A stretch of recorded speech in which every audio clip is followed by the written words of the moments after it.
backland, in a basement that resembled a temple.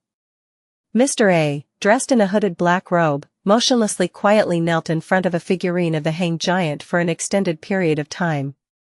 Suddenly, he pricked up his ears as if he was listening to something. After a short pause, Mr. A's hands jerked up, and he snapped his right index finger with his left palm. He stuffed the bloody finger into his mouth and munched on it like he was eating snacks, making crunching sounds. Gulp. Mr. A's throat wiggled, and he swallowed his gnawed fingers into his stomach. His body suddenly trembled, as if he was being grabbed and shaken by an invisible figure. In this state, Mr. A stretched out his right hand and used the blood from his wound to write words on the ground. Those words were written in neither Jotun or Dragonese, which could stir the powers of nature, nor was it in Hermes, which was used for sacrificial rituals. Instead, they were written in the most ordinary and commonplace language, Loan. The scarlet color quickly gathered together and the words pieced together into a few sentences. Found. The fool that doesn't belong to this era.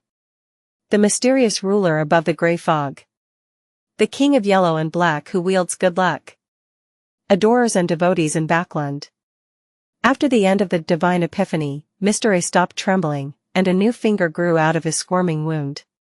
He lowered his head and carefully read the words he had just written, the corners of his mouth curled up in the shadows. By your divine revelation. Mr. A humbly prostrated as though he had found the meaning of his existence once again. City of Silver, at the top of the spire. Lovia walked to the window and looked down at the candlelight in the darkness, her expression softening. After an unknown period of time, she heard a knock at the door. Your Excellency? Lovia turned around with alacrity and greeted the visitor with a smile. The door opened backward automatically. The person standing outside was none other than demon hunter Colin Iliad. He was draped with a brown coat and a leather belt with secret compartments around his waist. Lovia, the abnormality of the exploratory team has been verified, Colin described plainly. As captain, regardless of your condition, you have to stay in the dungeon for 3 days and undergo the Glory Crown's cleansing. You should know that this is the rule. Lovia didn't show the slightest hint of anger as she calmly smiled. I know, I've already made preparations to stay in the dungeon for a long time. When it's over, I can accept any arrangements even if you guys still don't trust me. As she spoke, she had walked to the door and went past Demon Hunter Colin while facing him. Colin turned silently and followed her down the winding steps. Halfway there, they heard heart-wrenching cries and shouts. Is it starting again? Lovia asked with a slightly confused expression. Colin nodded and replied in a low voice, yes, this is a destiny that we can't escape from. At this moment, in a large hall in the middle levels of the spire, the members of the exploratory team and the few residents of the City of Silver who had been corrupted were pressed down to the ground by seemingly corporeal holy lusters. They were unable to move, as though they were carrying a huge mountain on their backs. A couple in their 40s with dark skin held a sword with complicated patterns as they walked up to a young man in his early 20s. The young man's body had already turned into a meat slush, but his head was still intact. Only a long, thin, blood-red tendril grew out of it. Seeing the couple approaching, he shouted in horror, Dad, Mom, what are you doing? Didn't we agree to eat grilled iron scorpions together tonight? Dad, Mom, I caught a lot of iron scorpions for you. The couple couldn't bear it any longer and turned their heads to the side, but they raised the sword in their hands high into the air. After 2 stabbing sounds rang out, the young man stopped his wailing. He twitched first, then he completely lost all signs of life. Elsewhere, a young girl, who was around 10 years old, raised a sword with complicated patterns on it. Tears were streaming down her face as she stabbed her elder sister. The girl lying on the ground suddenly laughed and gently said, From today onwards, you'll have to live your own life. Don't be naive anymore. The girl immediately cried until her vision turned into a blur, and the sword in her hand stopped in midair. However, a strong palm pressed the back of her hand, pushing it forward. Oof. The girl was left stunned, as though she couldn't hear or see anything. This was the ancient curse that everyone in the City of Silver was under. They had to kill their own blood relatives to prevent them from turning into terrifying and strange evil spirits after their deaths. Therefore, even though Dark had completely mutated into a monster and was corrupted by an unknown existence, having no value in interrogating, the Shadow Observer didn't dare to kill him on the spot. Instead, he tried his best to restrain the monster and bring it back to the spire to wait for his parents. Otherwise, the situation would only become worse. The exploratory team members were currently receiving the same treatment that they had been subjected to, a process that remained unchanging for more than 2,000 years. Although no one knew if they would mutate after dying in this state, no one dared to gamble on it. Fortunately, the City of Silver didn't have a large population, and all of them lived in the same area. Under the arrangements of the upper echelons for each generation, there were quite a few people who were related to each other by blood. Even if they were limited by 3 generations, they would still be able to find quite a few. Because of this, the Beyonder in charge of setting up a patrol team would first have to consider the matter of blood ties in order to prevent any unexpected situations from occurring. The requirements for exploratory teams weren't that strict because their missions were always to invade deep into the darkness and stay far away from the City of Silver. Even if they died or mutated, it wouldn't affect everyone's safety. Once a resident no longer had blood relatives within 3 generations, they would be placed under strict surveillance, and as soon as he became seriously ill or visibly aged, he would be exiled into the depths of darkness, away from the City of Silver. When the previous captain of the exploratory team, Uddle, was isolated in the dungeon, there were actually 3 elders in the spire. However, the one who took action was Chief Colin Iliad in the end. Otherwise, they could only attempt a seal. This was because Uddle was the elder brother of his direct kin. Shepherd Lovia and Demon Hunter Colin silently entered the bottom level of the spire. Accompanied by a few Dawn Paladins, they arrived at the depths of the dungeon. Soon, both of them stopped outside a cell. The Dawn Paladins dispersed themselves a distance away. Without any abnormalities, she walked into a room with a single bed, a table, and a single candle at a moderate pace.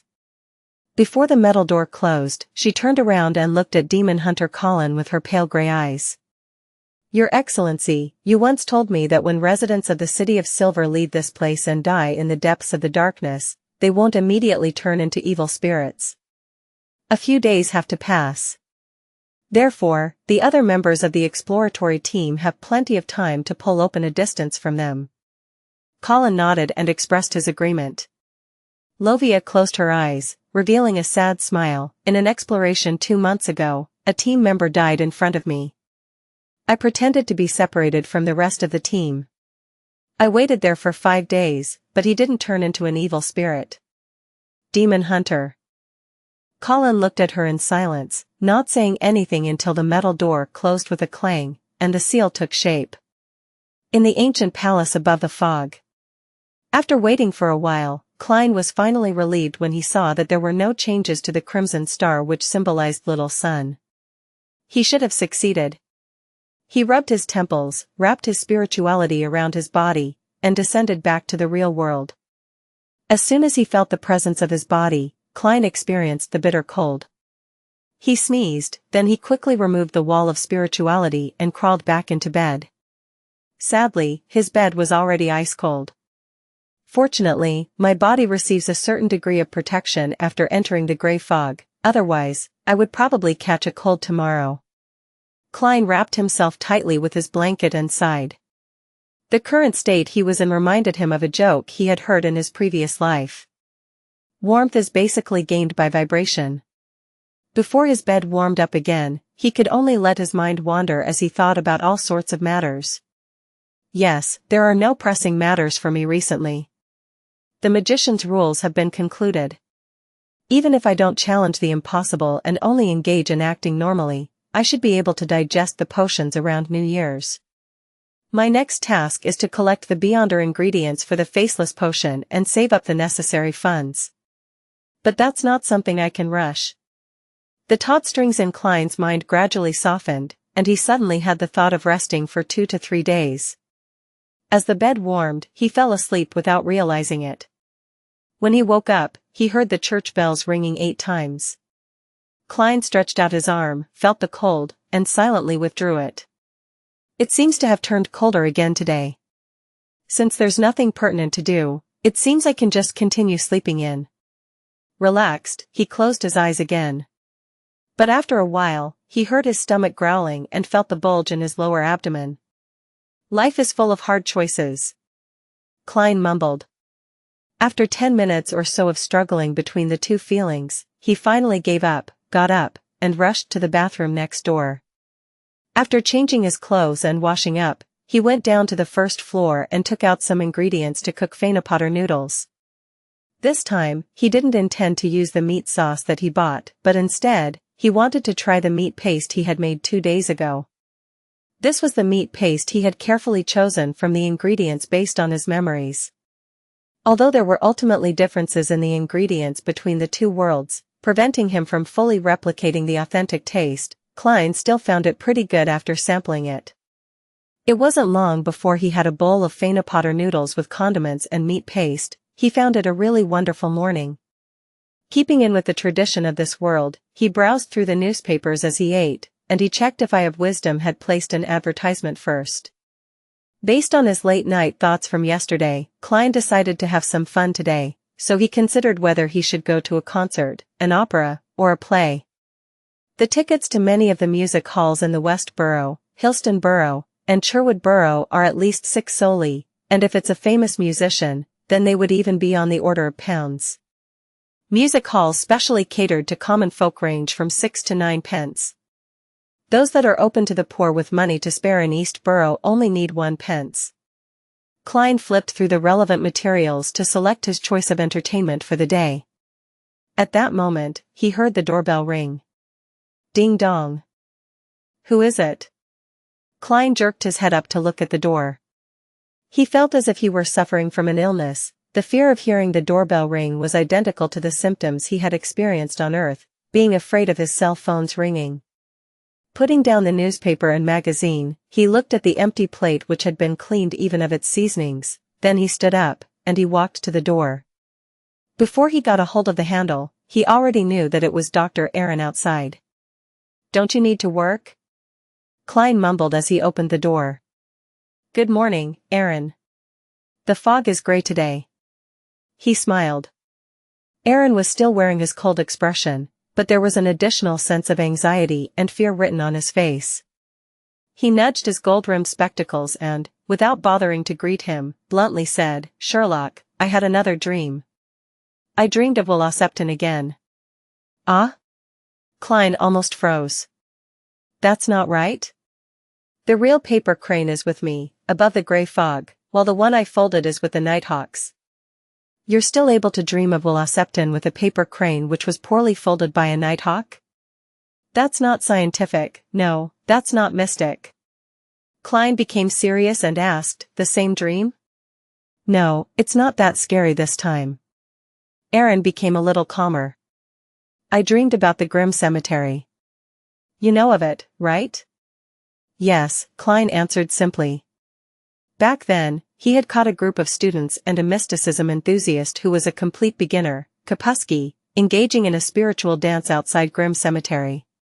He later received another copper whistle from the latter which could be used to summon a messenger. Aaron drew a deep breath of cold air and continued, I dreamed of the woods outside Grim Cemetery. I dreamed of a birch tree which had a layer of bark peeled off its trunk, while Wuxia was sitting underneath that tree, looking at me quietly. And then? Klein pressed. Aaron shook his head. The dream ended there. What a strange matter. Has Dr. Aaron's dream got nothing to do with the paper crane? No, if it wasn't related, then there wouldn't have been a situation where the dream changed after the paper crane was switched. Furthermore, I also performed a divination using the paper crane above the gray fog and obtained the corresponding revelations. Klein said in a measured voice, this is no longer within my scope of understanding. What do you want from me, Aaron? Aaron breathed out warm air that dispersed into white mist. I want to pay a visit to the area outside Grim Cemetery. I want to do it now, while it's still daytime. Can you protect me? I'll pay you £1. Heading over to the place that appeared in the dream now? He probably wouldn't encounter anything too strange during the day. Klein thought for a moment and said, I can accept this request, but I suggest that you go back to the same cathedral and tell your dream to the bishop you're familiar with. Aaron agreed, then said doubtfully, why do you always suggest that I go to the cathedral?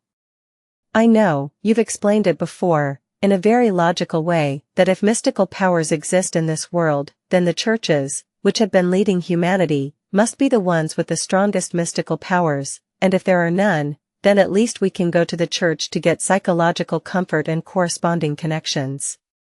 However, why do you suggest that I go to the cathedral for something that isn't considered too strange? Klein considered for 2 seconds, then replied seriously, I'm a detective. I've come into contact with a lot of unusual things, so I understand the special nature of the church. I also know when to ask for help. Really? Aaron listened with a serious expression. The corners of Klein's mouth curled up. Just kidding. Take it easy, Aaron. I'm going to change my clothes first. And also do the dishes. Having chatted with Aaron at the door for a long time without his thick coat, he turned rather stiff from the cold winds. Taking this opportunity, Klein went to the washroom, went above the gray fog, and divined the degree of danger for this mission. He received the answer that there was almost no risk. If he received a revelation indicating that it was dangerous, his plan was to reject the mission using the Church of the Evernight Goddess as an excuse. Hillstonborough, Myriad Star Cathedral. Sherlock, why don't you hire a maid?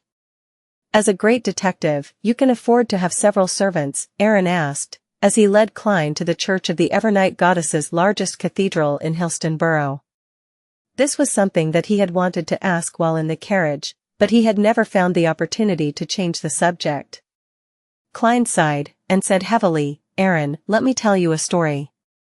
There was a detective who hired 2 maids, a cook, and an assistant, and he was doing pretty well, but one day he took over a case and successfully homed in on the murderer, who was a very savage and cruel man. He sneaked into the detective's house with the intention of revenge. The detective was a fighting expert, and in the end, he was only slightly injured, but 2 of his servants died because of him. Do you get it, Aaron? I see, Aaron's voice had a hint of empathy. Sherlock, I never knew that you've had such an experience. No, the main character has nothing to do with me. I just made up a story. It's not like I can tell you directly that I'm involved in many strange and mystical matters, and that there will always be unspeakable secrets in my house, so that it's best I don't hire any servants. Klein looked forward and let out a long sigh. The cleaning of his home was done twice a week, mostly by Mrs. Stellan Sammer's maid. She was responsible for the most basic cleaning procedures, and each cleaning cost 1 solely. While they were talking, the 2 of them had already entered the hall of the Myriad Star Cathedral. It was dark, quiet, and devoid of candles, completely in line with the Church of the Evernight Goddess's style. At the very front of the hall was an altar engraved with a dark sacred emblem. The stars were inlaid with self-illuminating pearls, and the crimson moon was made of rubies. The rest of the hall was filled with the darkness of the night. With a single glance, he could see that the place was filled with specks of light as the crimson light illuminated the area, making the place extremely sacred. But Klein felt that this was inferior to the design used by St. Selena Cathedral in Tingen. That hall was pitch black, with only light penetrating from the front through the fist-sized holes. It resembled a star sky, making one feel awe from the bottom of one's heart. However, there's a problem with that kind of design. At night, the effect would be gone. Klein took a seat at random, took off his half-top hat and leaned on his black hardwood cane, while Aaron continued down the aisle to the confessional in search of the bishop. Sitting in such a large hall and looking at the people who were concentrating on praying, Klein's heart suddenly became tranquil. Come to think of it, this is only my 3rd time entering the goddess's cathedral. He let out a self-deprecating laugh.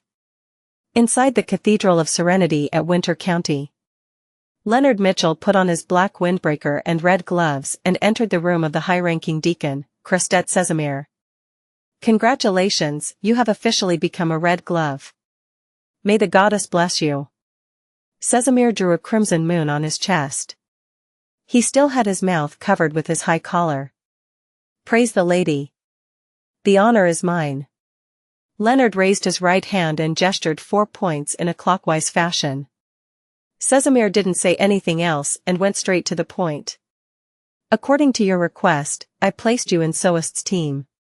He's a soul assurer and possesses a mystical item. I've already ordered someone to prepare a beyonder weapon for you that you'll need.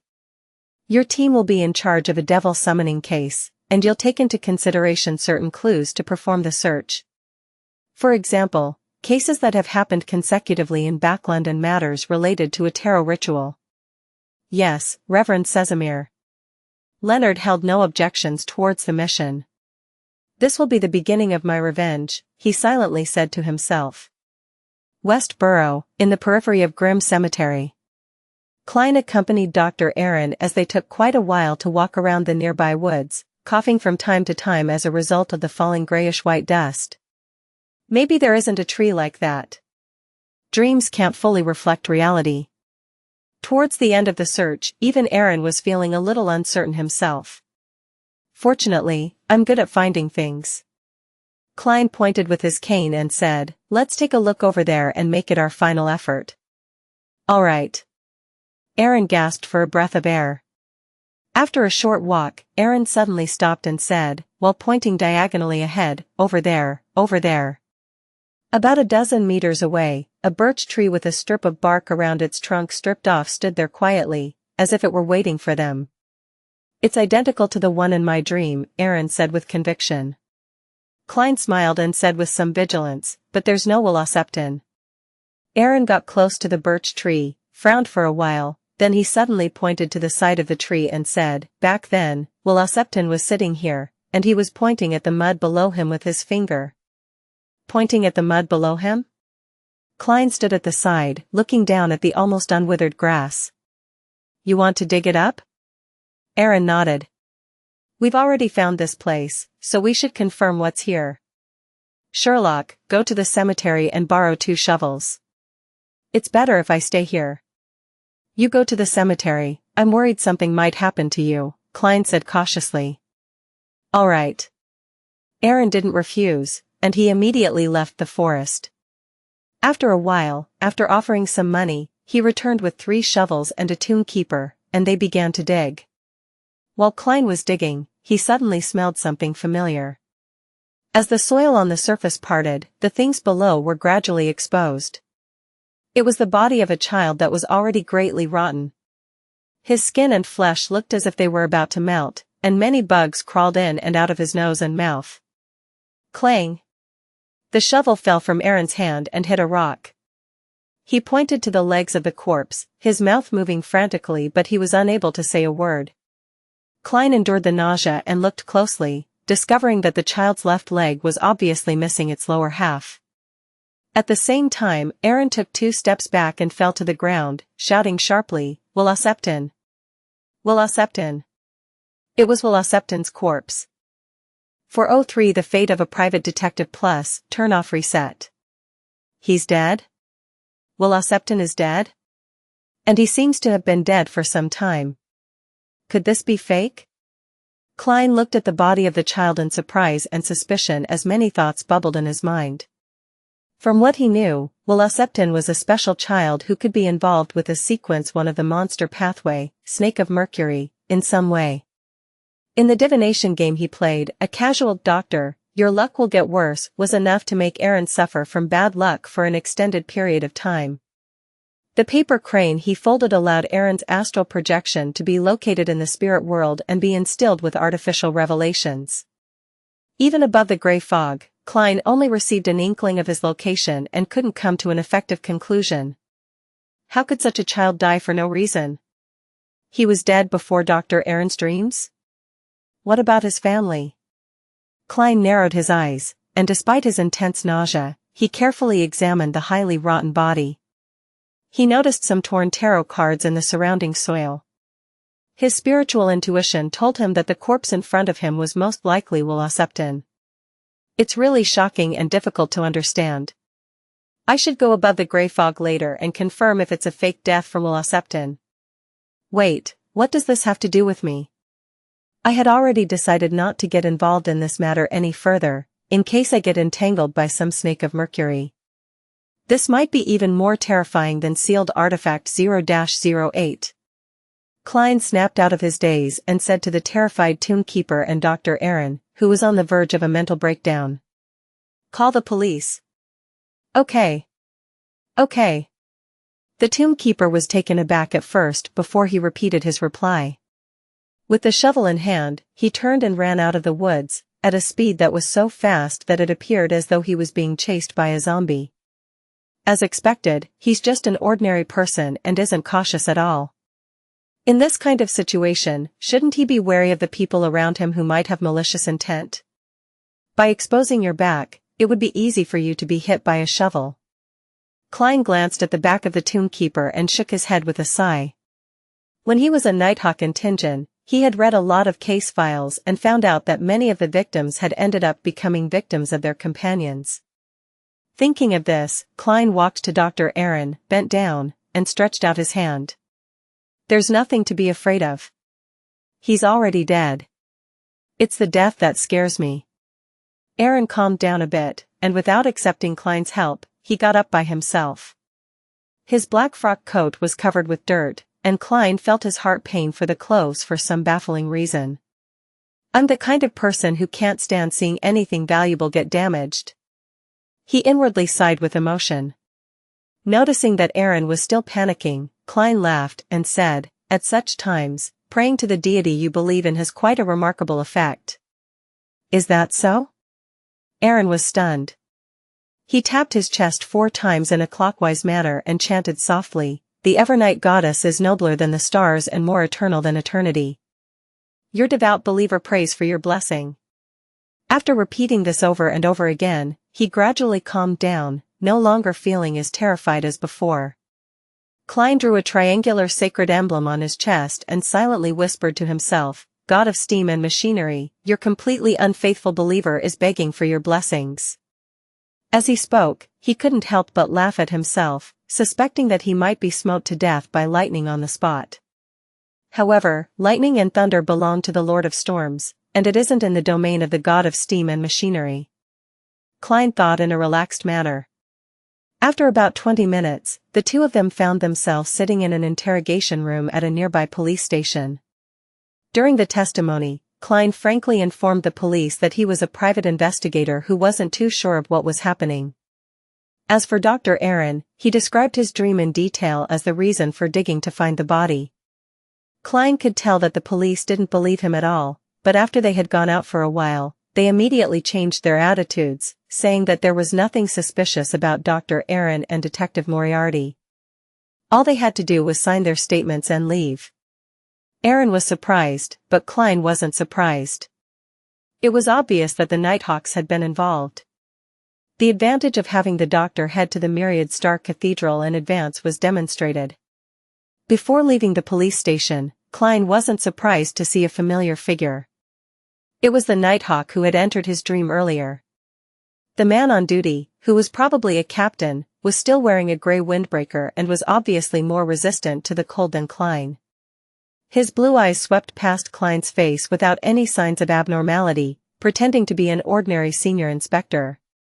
Klein, who was also pretending to be an ordinary private detective, nudged his glasses, put on half-top hat, and left the station with Dr. Aaron in a carriage. After instructing his carriage driver to head to Minsk Street first, Aaron turned to Klein and said, "Sherlock, do you think this will be the end of it? If that body really belongs to Wuxia, then you shouldn't be troubled any longer." Klein paused and continued, "Aaron, have you found anything else that's strange during this period of time? Regardless of what it is." Aaron thought about it and shook his head. "No. This is worth celebrating." Klein sighed and said with a smile.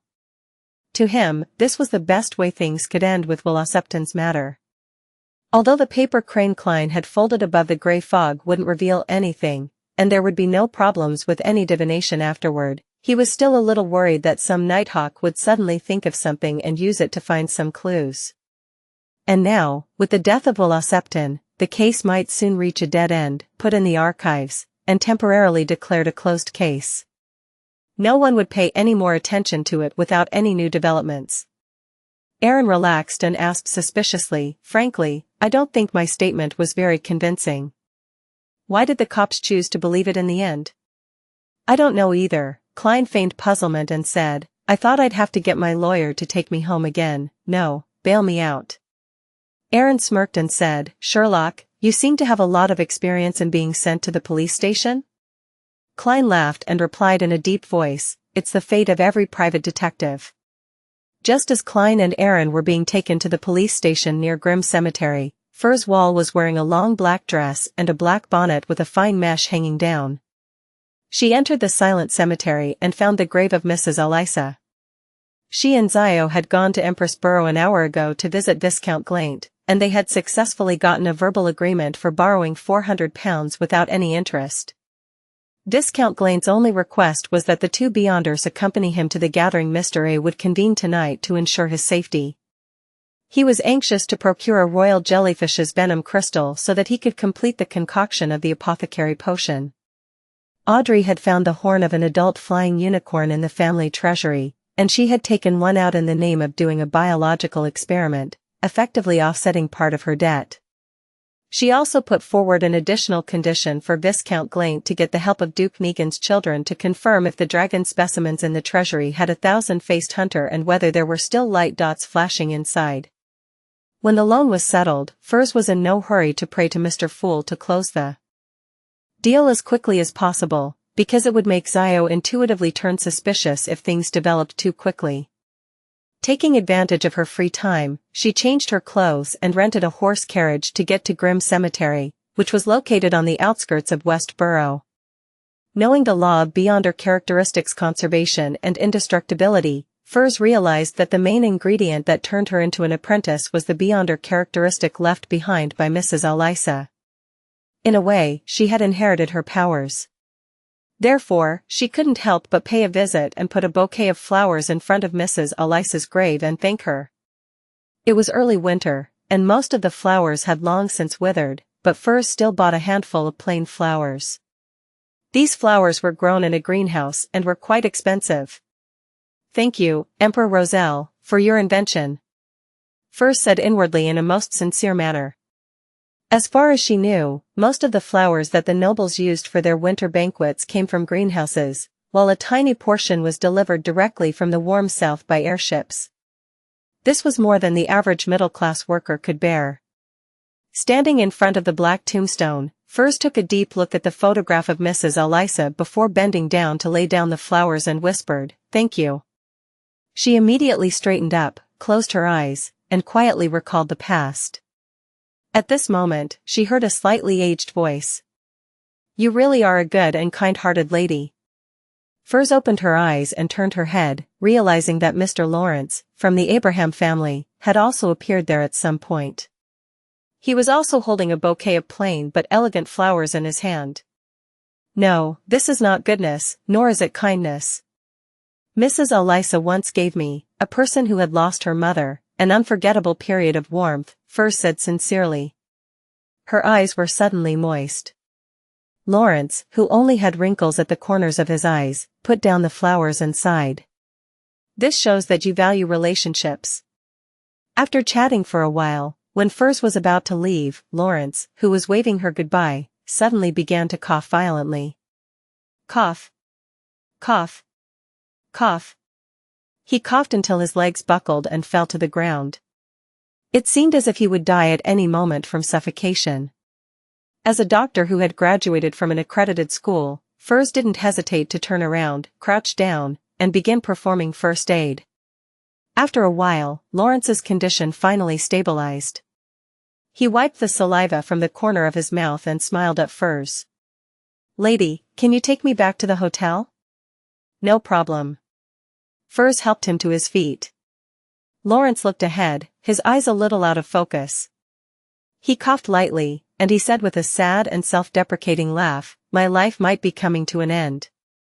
West Borough, Carl Pensa Hotel. Furs helped Lawrence into his room and laid him down on the bed. It was a rather luxurious hotel, with thick, soft, grayish-yellow carpets everywhere except the washroom. On the walls hung imitations of famous oil paintings. Lawrence gasped for air and said, "Thank you, Miss Wall, and please forgive a dying man for not being able to bow." "No, Mr. Lawrence, your problem has eased. As a former medical doctor, I can tell you without a doubt that you can still live. After some rest, we'll go to a clinic or a hospital," Furs consoled him. Lawrence smiled. "I know my physical condition very well. You don't have to comfort me. Besides, I'm an amateur astrologer. I already had a premonition that I'm going to die in this hotel in Backland." Aside from some superficial concealment, everything he said was the truth. He was already close to 80, and he was no longer that robust and spirited young man from before. If not for the sequence potions that elevated his constitution, he might have already been buried in some random cemetery. Originally, Lawrence thought he could live for another 10 years, but who would have thought that he would encounter a rebellion caused by the former traveler Bodis? He suffered relatively serious injuries at the hands of the Aurora Order, and his remaining descendants all died in that disaster. This dealt him a great blow, and he almost didn't manage to recover from it. The search for his brothers and their descendants in Backland had only resulted in him receiving news of their deaths, dealing him a significant blow to his mental well-being once more. Compounded by all these things, Lawrence clearly felt that his life had come to an end. His initial plan was to return to the graves of Labero and Elisa again and present a bouquet of flowers. He would then return immediately and meet with the other members of the Elder Council to set things in order before his death, but being an elderly man, his condition was beyond his control. Without waiting for a response from Furs, Lawrence struggled to retrieve a palm-sized notebook from the inside pocket of his half-open coat. The hard paper cover of the notebook was bronze green, giving off a very ancient feeling. On its surface, the words, "I came, I saw, I record" was written in ancient Fasak. Lawrence placed the notebook on the quilt in front of his chest and took a deep breath. "Mississippi Wall, if I die here, can you help me send it to Pritz Harbor?" "Mr. Lawrence, you'll be fine," Furs emphasized. At the same time, she subconsciously glanced at the notebook and found that it wasn't thick at all. There were a total of 3 types of papers inside, one of which was a yellow type of parchment which had very few pages. The other was yellowish-brown goatskin and the number of pages was in the middle of the range. The last was comprised of ordinary white paper and was the most common. Lawrence laughingly said with great difficulty, "I mean, Mississippi Wall, will you help? Pritz Harbor isn't far. It's not even a trip. If it needs to be rushed, then I can even make the round trip in half a day by taking the steam locomotive." Furs nodded. Lawrence breathed a sigh of relief as his mind seemed to recover a little. "After I die, wait 10 minutes. Retrieve the glowing object from my body, and then send it along with this notebook to Dorian Gray at the Pritz Harbor's Fishermen Association. The 42 pounds in cash in my wallet will be the reward and my gratitude. As for these clothes of mine, let it turn to ash along with me." "No, you don't need to give me anything." "No, you'll be fine, Mr. Lawrence," Furs said earnestly. As if he hadn't heard her, Lawrence whispered to himself, "Maybe Dorian will give you additional rewards, but it depends on you." "I believe you. From Elisa's matter, I can tell that you're a good girl." He suddenly seemed to turn lucid as he said to Furs, "Ms. Wall, can you go down to the first floor and bring me a jug of water? I don't know when the waiter will come over." "No problem." Without thinking, Furs took a water jug and walked out of the room. After walking a few steps, she suddenly felt that something was amiss. The water jug in her hand was heavy, and there was obviously a lot of water in it. Just as she was about to turn around and ask, she suddenly sensed a strong fluctuation of spirituality in the room. That was. For a moment Furs froze, and then she understood what Mr. Lawrence was trying to do. As death approached, he could clearly sense that something was wrong with his body. He was afraid of losing control and turning into a monster. He wanted to die as a human, not a monster, so he chose to end his own life. That was the last form of decency for a Beyonder. Of course, if he had turned into a monster, all his plans would have come to naught. With this in mind, Furs became dejected. She waited outside for nearly 10 minutes before she pushed open the door and entered. She saw Lawrence lying silently on the bed, looking like he had aged considerably. Beside him was a diamond the size of an eye. The light which shone in through the window was constantly refracted by the diamond, forming a scene as beautiful as the radiance of the stars. Fur sighed and performed a careful examination. She found that the cause of Lawrence's death was the most ordinary form of cardiac arrest. Sherwood Borough. 15 Minsk Street. Klein rested for a while after getting home. He then went above the grey fog, having plans to divine the situation with Wuxia. He had the paper crane fly out of the trash pile in the corner and made it land on the long bronze table in front of him. Then, he took out the topaz pendant that was wrapped around his sleeve. As he held the spirit pendulum in his left hand, Klein used cogitation to adjust his condition before recalling the scenes he had seen in the woods outside the cemetery. He might not have noticed some of the details, but it was certain that his spirituality wouldn't miss any. This divination was mainly about using this point and relying on the grey fog to eliminate all distractions. After finishing his preparations, Klein took out a goatskin parchment and wrote the divination statement, "Wuxia is completely dead." Then, he pressed the paper crane next to the divination sentence, almost causing the topaz pendant to touch the words. After entering a state of cogitation and completing all the steps of the spirit dowsing, Klein opened his eyes and looked at the result. The topaz pendant was rotating counterclockwise at a fast frequency and high amplitude. It was a negative result. That meant that Wuxia wasn't completely dead. Klein was surprised, but it seemed to be within his expectations. He thought for a moment, then he changed the divination statement, that corpse was Wuxia's. This time, the spirit pendulum gave a positive result. The body did belong to Wuxia. An idea came to Klein's mind, and he wrote a new divination statement, Wuxia's corpse will resurrect. After a few moments of calmly performing the divination, Klein saw the revelation. The pendulum was rotating counterclockwise with a fast frequency. That meant that Wuxia's corpse wouldn't be resurrected, or in other words, no reanimations. It looks like Wuxia had voluntarily or was forced to abandon his previous body, and he is surviving in another way. This matter has something to do with the Snake of Mercury? Klein tried to divine additional information, but he failed repeatedly, including the statement, Wuxia's present state. However, he repeated the divination using dream divination and inquired Wuxia's current location. He received a similar scene, a dark room with the sound of running water. However, the feeling it gave him seemed to be a little different. Forget it, there's no need to waste any more time on this. I'm not planning to get involved anyway. Klein put away his spirit pendulum and prepared to return to the real world. Through the prior divination and everything that had happened before, he had a theory about Wuxia, but he couldn't confirm it. He suspected that Wuxia was another Snake of Mercury. As a sequence one, a Snake of Mercury wasn't the only one. There could be up to 3 in existence at the same time.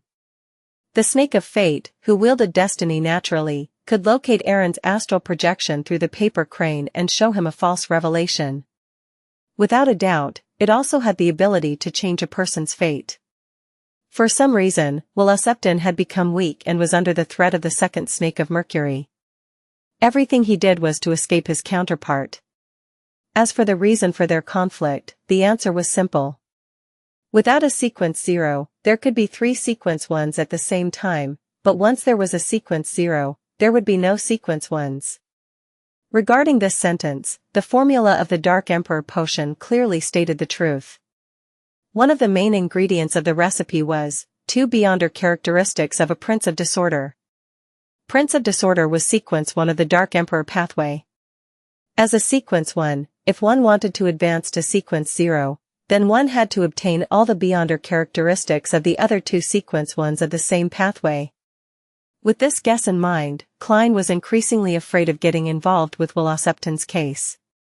If my deduction is correct, it would be a genuine fight between deities, and I can't afford to get myself involved.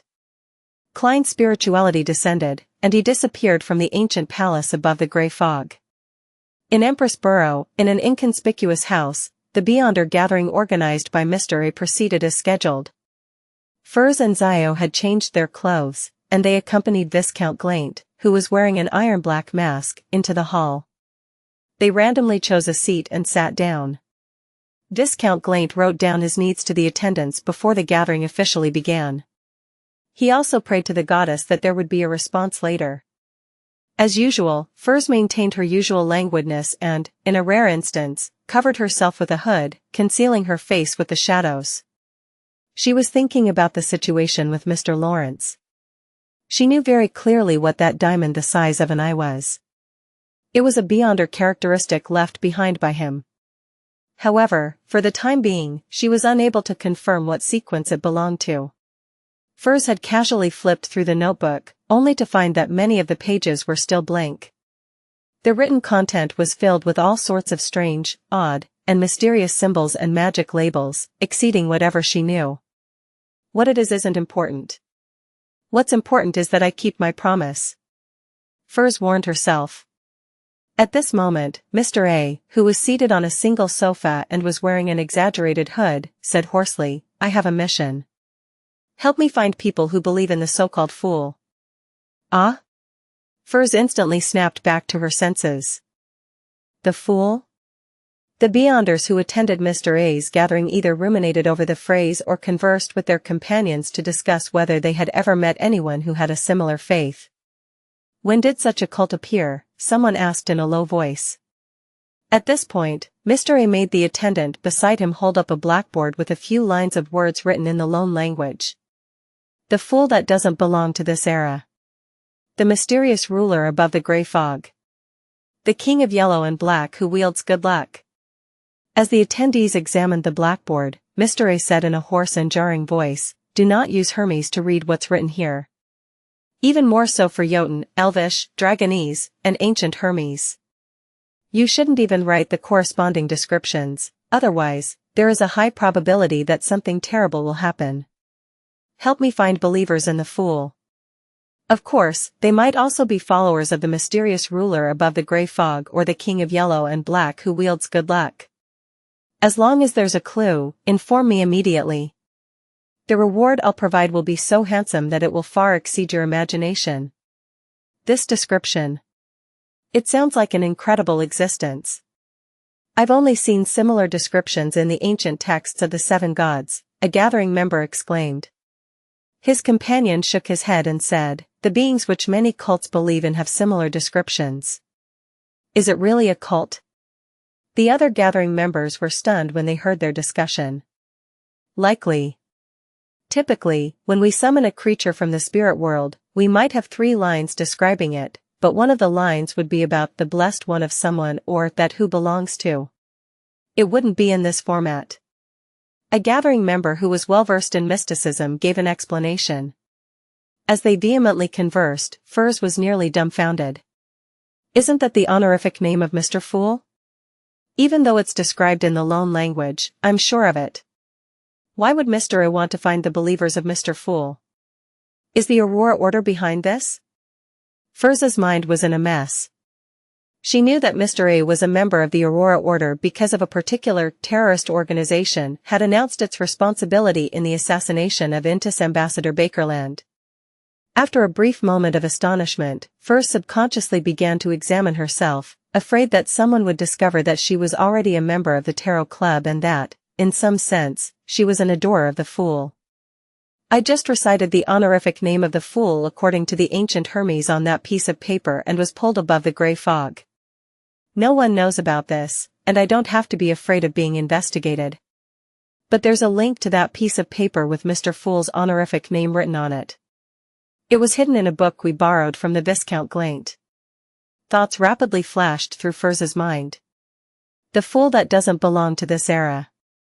Isn't that the description I saw on that piece of paper? I even dreamed of an evil spirit.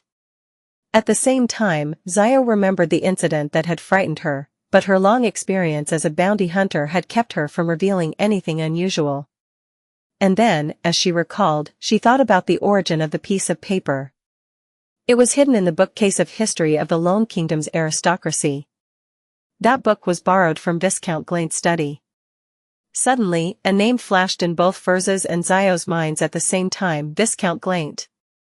At that moment, Viscount Glaint was looking at the blackboard and said to himself with interest, "This honorific name is very rare. But it sounds very impressive." Just as he finished his sentence, he looked to his side in puzzlement, asking Furz and Zio, "Why are you looking at me like that?" "Nothing." Zio and Furz rapidly shook their heads at the same time. After dinner, in an elegantly decorated house, Audrey brought the huge golden retriever, Susie, into the living room under the guidance of her psychology teacher, Escalante. She was attending the academic meeting that had been agreed upon last week. Her maid and bodyguard stayed behind while she walked with Susie into a spacious activity room. In the activity room, be it for the atmosphere or some other reason, the gas lamps were not lit. The room was lit by gold-plated candle lamps on the coffee table and cupboard. Before Audrey could take a good look at her surroundings, she saw a gentleman in his 30s walking towards her. He wore a gray tailcoat. "This is the owner of this place, Mr. Stephen Hamprez, a furniture merchant," the long-haired Escalante introduced him. She was just about to tell him Audrey's identity when Hamprez chuckled and said, "Escalante, don't say anything. Let me have a chance at guessing." He had a neatly trimmed mustache and charming dark brown eyes. He appeared very gentle and elegant, nothing like a furniture merchant but more like a university lecturer. After seriously sizing up Audrey a few times, he smiled and said, "Escalante only mentioned that you were her student." "Haha, I believe you're a cultured noble lady, and you aren't someone who only looks good. There's no need for you to worry about a decline in the quality of your life. You're a little excited, very curious, and a relatively simple but also full of love. Of course, the most obvious point is that you're very beautiful, just like an angel."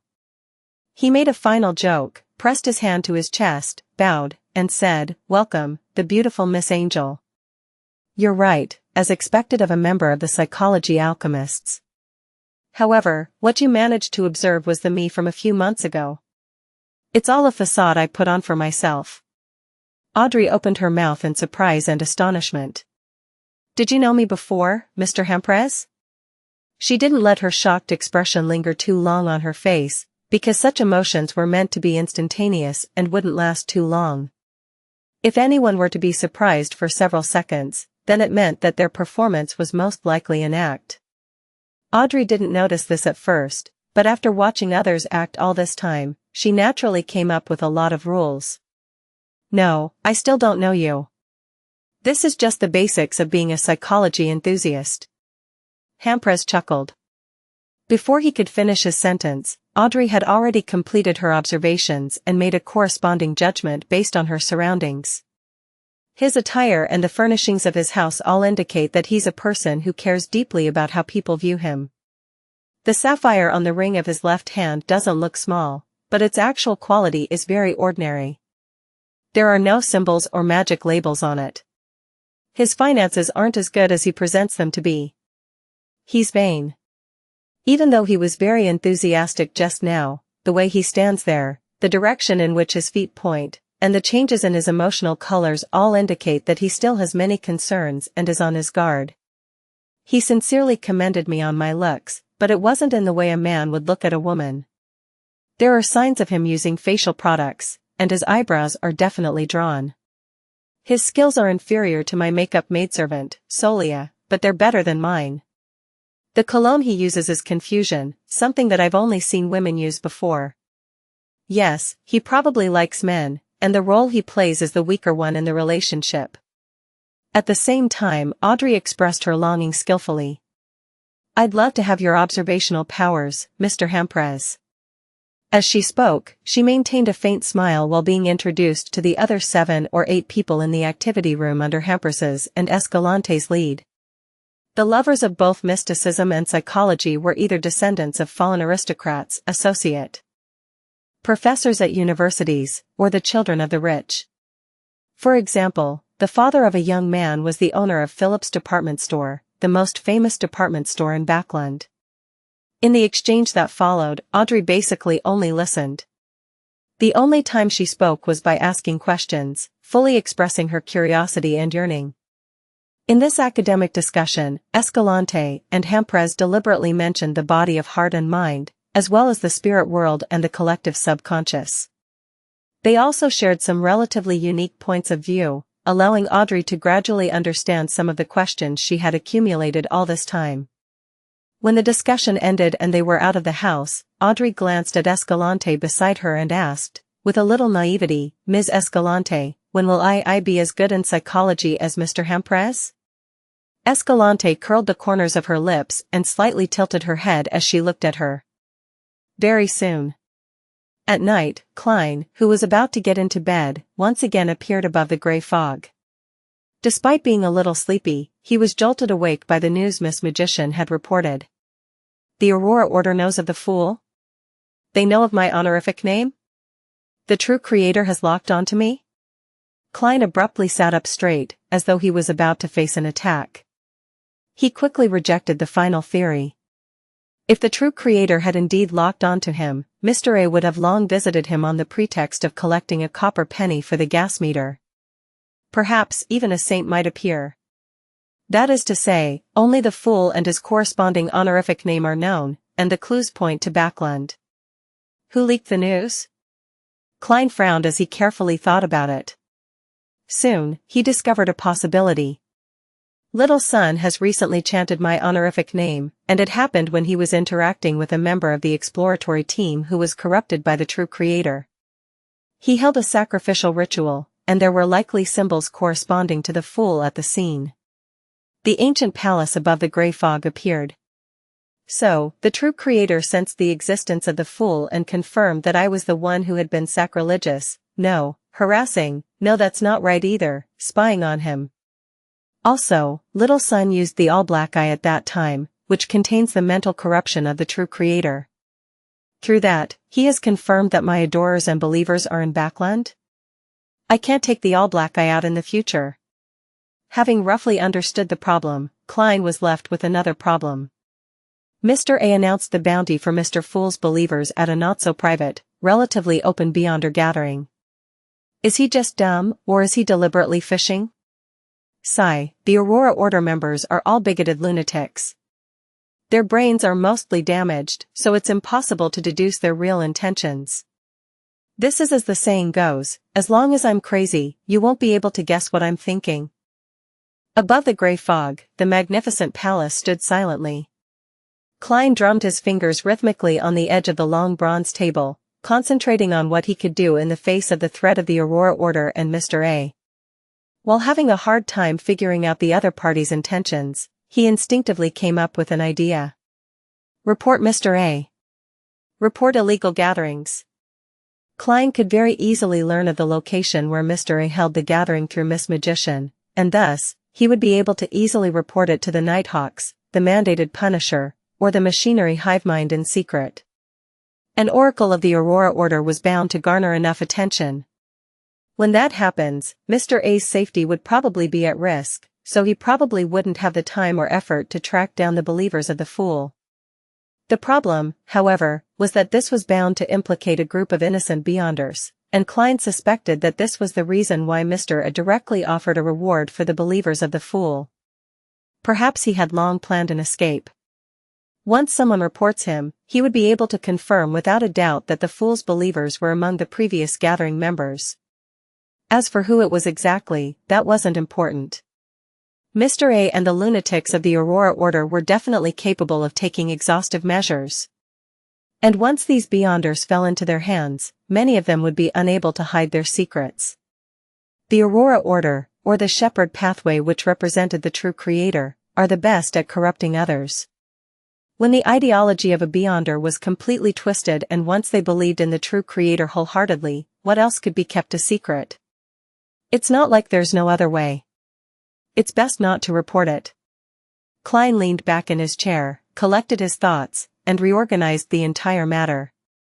As he was thinking, he suddenly realized a problem. There were no believers or adorers of the Fool in this world. Even the Tarot Club only had a few members, and no one had divulged the relevant information. In other words, the Aurora Order wouldn't be able to find any relevant clues. There's nothing to worry about. The only bad outcome is that the Fool is now targeted by the true creator. Although being targeted by an evil god isn't a pleasant feeling, it basically wouldn't affect anything else. Klein nodded thoughtfully. He had thought it through very clearly. The only flaw in this matter was that he had once used the title of the Fool, written in the language of ancient Hermes, as a password for an anonymous account. However, with the sacrificial and bestowal rituals having proven useful, the account had long been abandoned and had long since been forgotten.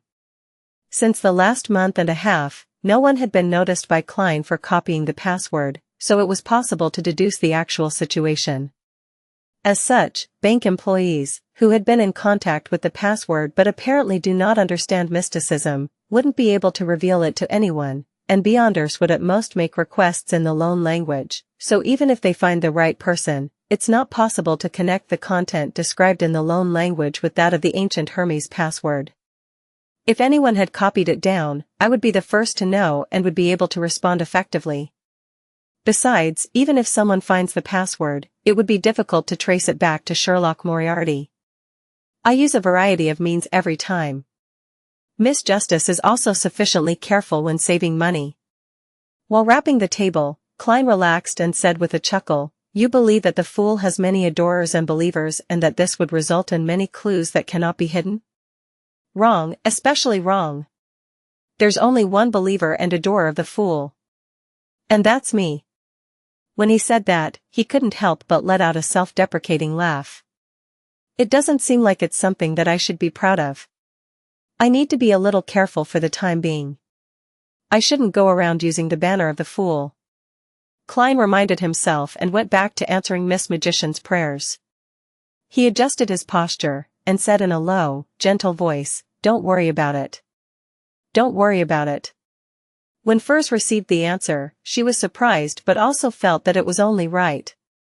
In the eyes of Mr. Fool, the Aurora Order is nothing but a bunch of ants. Furs once again recited his honorific name in a low voice, and she curiously asked, "Honorable Mr. Fool, which existence does the Aurora Order believe in?" Then, she saw Mr. Fool sitting on a high-backed chair in the middle of the gray fog. He leisurely said, "The true creator. The true creator." Furs's eyes widened as she instantly understood why Mr. A suddenly sought out the believers of the Fool. With the help of the Tarot Club, that Sun youth in the City of Silver had successfully exposed the abnormality of the exploratory team and thwarted the true creator's ploy. Behind this incident is a confrontation and struggle between Mr. Fool and the true creator. Furs didn't dare to ask any further, and she quickly recounted her meeting with the members of the Abraham family. She also mentioned Lawrence's will, the strange notebook, and the Beyonder characteristic he had left behind. "Honorable Mr. Fool, what should I do?" she asked for advice with uncertainty. "What should you do? Miss Magician really is lucky. Why haven't I encountered such a good thing?" Klein responded with a chuckle, "Follow the true desires in your heart." He wasn't the least bit worried that Dorian Gray, from Pritz Harbor's Fisherman Association, would harm Miss Magician, because he knew she had 2 more stones on her bracelet, allowing her to teleport through the spirit world twice. Follow the true desires in my heart? Furs lowered her head and thought. I understand. Thank you, Mr. Fool. She decided to buy a steam locomotive ticket tomorrow. Using this mode of transportation, it would take a little over an hour to get from Backland to Pritz Harbor, or maybe less. After reporting everything, Furs requested to hold a sacrificial and bestowal ritual. After receiving a positive response, she exchanged £600 in cash for the Sheriff Beyonder characteristic. Holding up the fist-shaped object comprised of black iron, dark red, and silver colors, as well as its beautiful spiritual radiance, Furs felt joy and admiration. Zio had long gathered the supplementary ingredients, so she would soon be promoted to Sequence 8. And I don't know when I'll become a trick master. I hope Mr. Hanged Man and the others can help me find the appropriate Beyonder ingredients as soon as possible. Zio had been subconsciously acting as an arbiter, so she didn't have to worry about her digestion of the Sequence 9 potion, but once she becomes a sheriff, what should she do? Should I ask permission from Mr. Fool to teach her the acting method, or should I simply suggest that she sneak into the police force?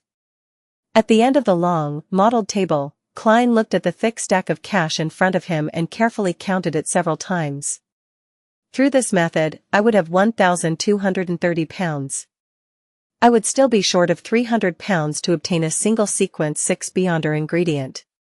Of course, £1,500 is the minimum price, and the actual transaction price is usually much higher than this.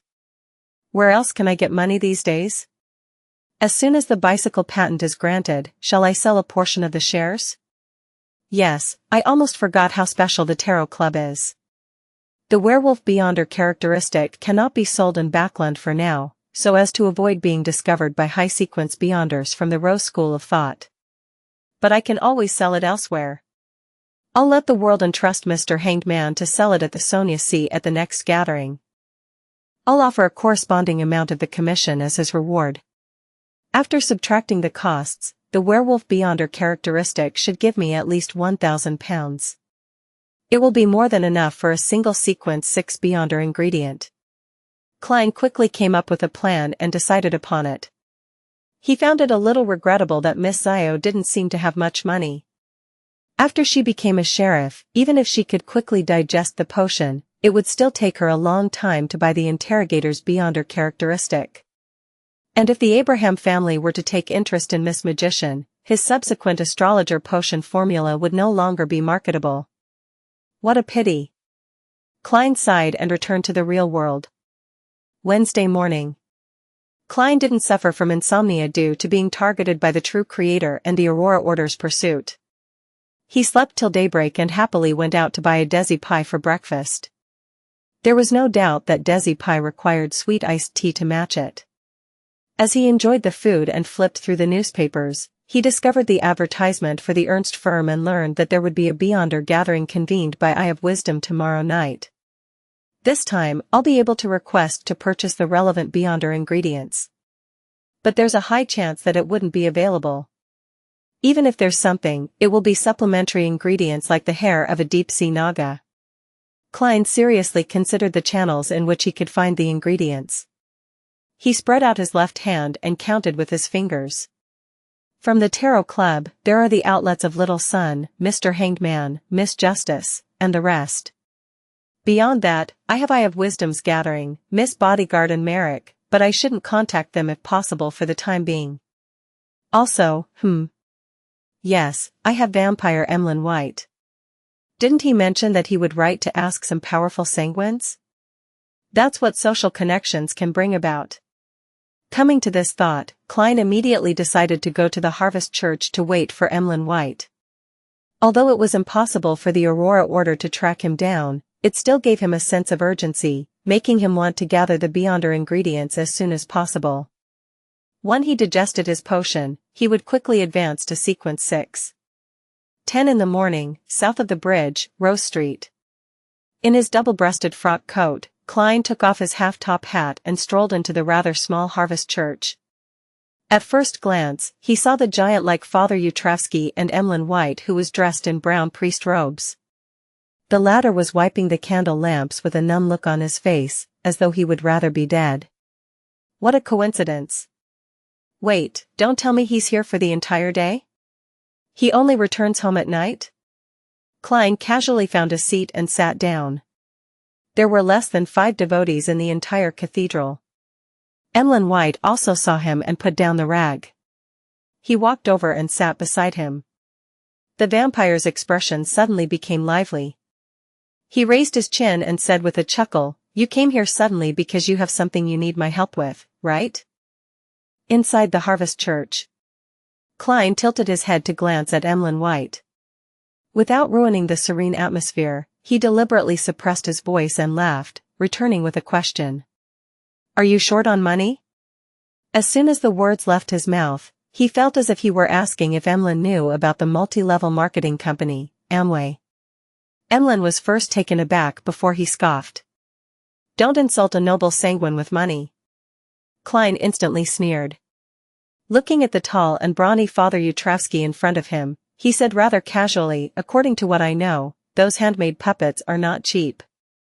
They can even be called expensive, especially those that are as tall as a human. Emlyn gaped his mouth in an attempt to retort, but he failed to say a word. After a moment of silence, he coughed lightly, feigned indifference, and said, "Tell me, what is it that you want my help with? I'm not a sanguine who likes riddles." Klein didn't look at the vampire next to him. He smiled and said, "I have a friend who is about to advance. He needs to collect the relevant Beyonder ingredients. I wonder if you can help." "Are you doubting the capabilities of a sanguine?" Emlyn White said arrogantly. "Even if I don't have them, I can write and inquire from the nobler excellencies. That's what I want." Klein immediately responded with a deluge of words: mutated pituitary gland of 1,000-faced hunter and 100 milliliters of its blood. Characteristic of a human-skinned shadow and 5 strands of a deep-sea naga. As long as I can get any of these, I will pay you the corresponding price. The cheaper the price, the more you will be rewarded. He purposefully increased the number of supplementary ingredients to avoid any losses. Upon hearing this description without any stuttering, Emlyn White suddenly felt as if he had fallen into a trap of sophistry. He calmed his emotions and said, "The cost for the Beyonder ingredients is at least £100, while supplementary ingredients are at least £10. Although I'm not clear of the level of the things you want, I believe that they're definitely not cheap or common. Otherwise, you wouldn't have come to me for help." "Very smart." Klein laughed. "Deal." At this moment, Emlyn White had a deep suspicion that he was asking for too little. Therefore, he added, "Mr. Detective, do you have any clues on removing the psychological cues?" Seeing that Father Yutravsky was concentrating on his prayers at the altar ahead of them, Klein turned to glance at the vampire and said, "I have the simplest method." "What?" Emlyn White's red eyes lit up. "Defeat Bishop Yutravsky and snatch his mental terror candle away," Klein said with a chuckle. "After you meet up with your parents, you should possess the strength needed. Are 3 sanguines not the match of a single Dawn Paladin?" The corners of Emlyn's mouth twitched as his expression collapsed. "We lost. We couldn't beat him. My parents were nearly captured. That mental terror candle is really strange. So you've already tried." The entire family almost converted to become believers of Mother Earth. 3 sanguines weren't even able to defeat Father Yutravsky? With the help of the mental terror candle and the blood transfuser, Father Yutravsky is that terrifying? Or are vampires too weak? However, all the rumors point towards vampires being rather powerful. Klein said and thought, "Then you can write a letter and ask for the help of the noble excellencies. There shouldn't be a lack of powerful experts among the sanguine." Emlyn White answered with a numb expression, "They refused." Suddenly, he looked at Klein with hope. "Can you defeat Father Yutravsky? Or could your friend beat him?" After receiving the sun brooch and the biological poison bottle and digesting most of the potion, I originally thought that I would be able to defeat Father Yutravsky in my spirit body state. However, your description just now made me uncertain. Is the mental terror candle that bizarre? This kind of sealed artifact is obviously great at restraining spirit bodies. Klein rationally shook his head. No way. He quickly changed the subject. Why would those noble excellencies of the sanguine refuse your request? To them, this should be a simple favor. Emlyn White's face instantly turned ashen. They say that Father Yutravsky is an adorer of Mother Earth. They do not wish to enter into direct conflict with him. They are studying means to remove the psychological cue. For example, they are venturing deep into the Sonia Sea, the Fog Sea, and the Berserk Sea, in search of the dragons that have long secluded themselves. He added with a smile even uglier than a weeping face, by the time they figure it out or find a dragon well-versed in the psyche domain, I might have already become a devout believer of Mother Earth. I'm beginning to appreciate how precious life is and how joyful a harvest is. An adorer of Mother Earth? Father Yutravsky is an adorer of Mother Earth? It's no wonder that he has so many mystical items. From the looks of it, as a powerful pirate, suddenly switching to the Mother Earth wasn't a simple matter. Klein sighed, and then he felt a sense of lingering fear. He had almost agreed to Emlyn White's request to attempt to defeat Father Yutravsky. If I lose, then I might even be locked up in the basement and forced into confinement. If I win, I might just offend another deity. No, there's no way of me winning. The adorer of Mother Earth definitely has an appropriate trump card. If it wasn't for Father Yutravsky suppressing his split personality, then I probably wouldn't have been able to defeat him. Klein wisely didn't pursue the topic. He once again looked at Father Yutravsky and said, "You can try to find an organization called the Psychology Alchemists. Otherwise, you'll have to wait for Miss Justice of our tarot club to become a psychiatrist. By then, you might be reluctant to break away from the faith of Mother Earth." Klein silently added. To him, it was best if Emlyn White also joined the Psychology Alchemists. That way, if Miss Justice encountered any problems in the organization, he could help her with other resources, and Klein wouldn't always have to summon himself, who was the trinity of the fool, an adorer, and a believer. Psychology Alchemists? I've never heard of it. Emlyn shook his head disdainfully. It must be a secret organization that recently appeared. This organization has existed for 100 or 200 years, at the very least. Klein denied his statement. For a sanguine with a long lifespan, 100 or 200 years means it recently appeared. Among the noble excellencies, a nap might be as long as a century, Emlyn White said proudly. Without waiting for Klein to speak, he looked ahead, cleared his throat, and said, "Do you know how to contact that organization?" Klein was going to answer that there was a man in the Tingen City's asylum named Dr. Daxter Guderian, who's a member of the Psychology Alchemists, but he stopped those words just before they came out of his mouth. With the true creator targeting me, it's best that I don't get involved with people or matters in Tingen. There's a certain risk of exposure, and once exposed, with the Aurora Order's madness, they would definitely not let Benson and Melissa go. Klein slightly shook his head and said, "I've only heard of this organization." "You can write and ask the other sanguine." Emlyn White was disappointed and stopped talking about it. He turned his head to look at Klein and said, "I'm guessing your friend who's about to advance is you." Klein looked forward without a care and replied leisurely, "Congratulations, you got it right." Emlyn White was stunned. This was completely different from what he had expected. Noticing his change, Klein laughed softly. "Mr. White, the most suitable job for you isn't to be an apothecary but to be an actor." Emlyn was stunned at first, but he immediately raised his head arrogantly and said, "I'm a deep, noble sanguine. I don't rely on my looks to make a living."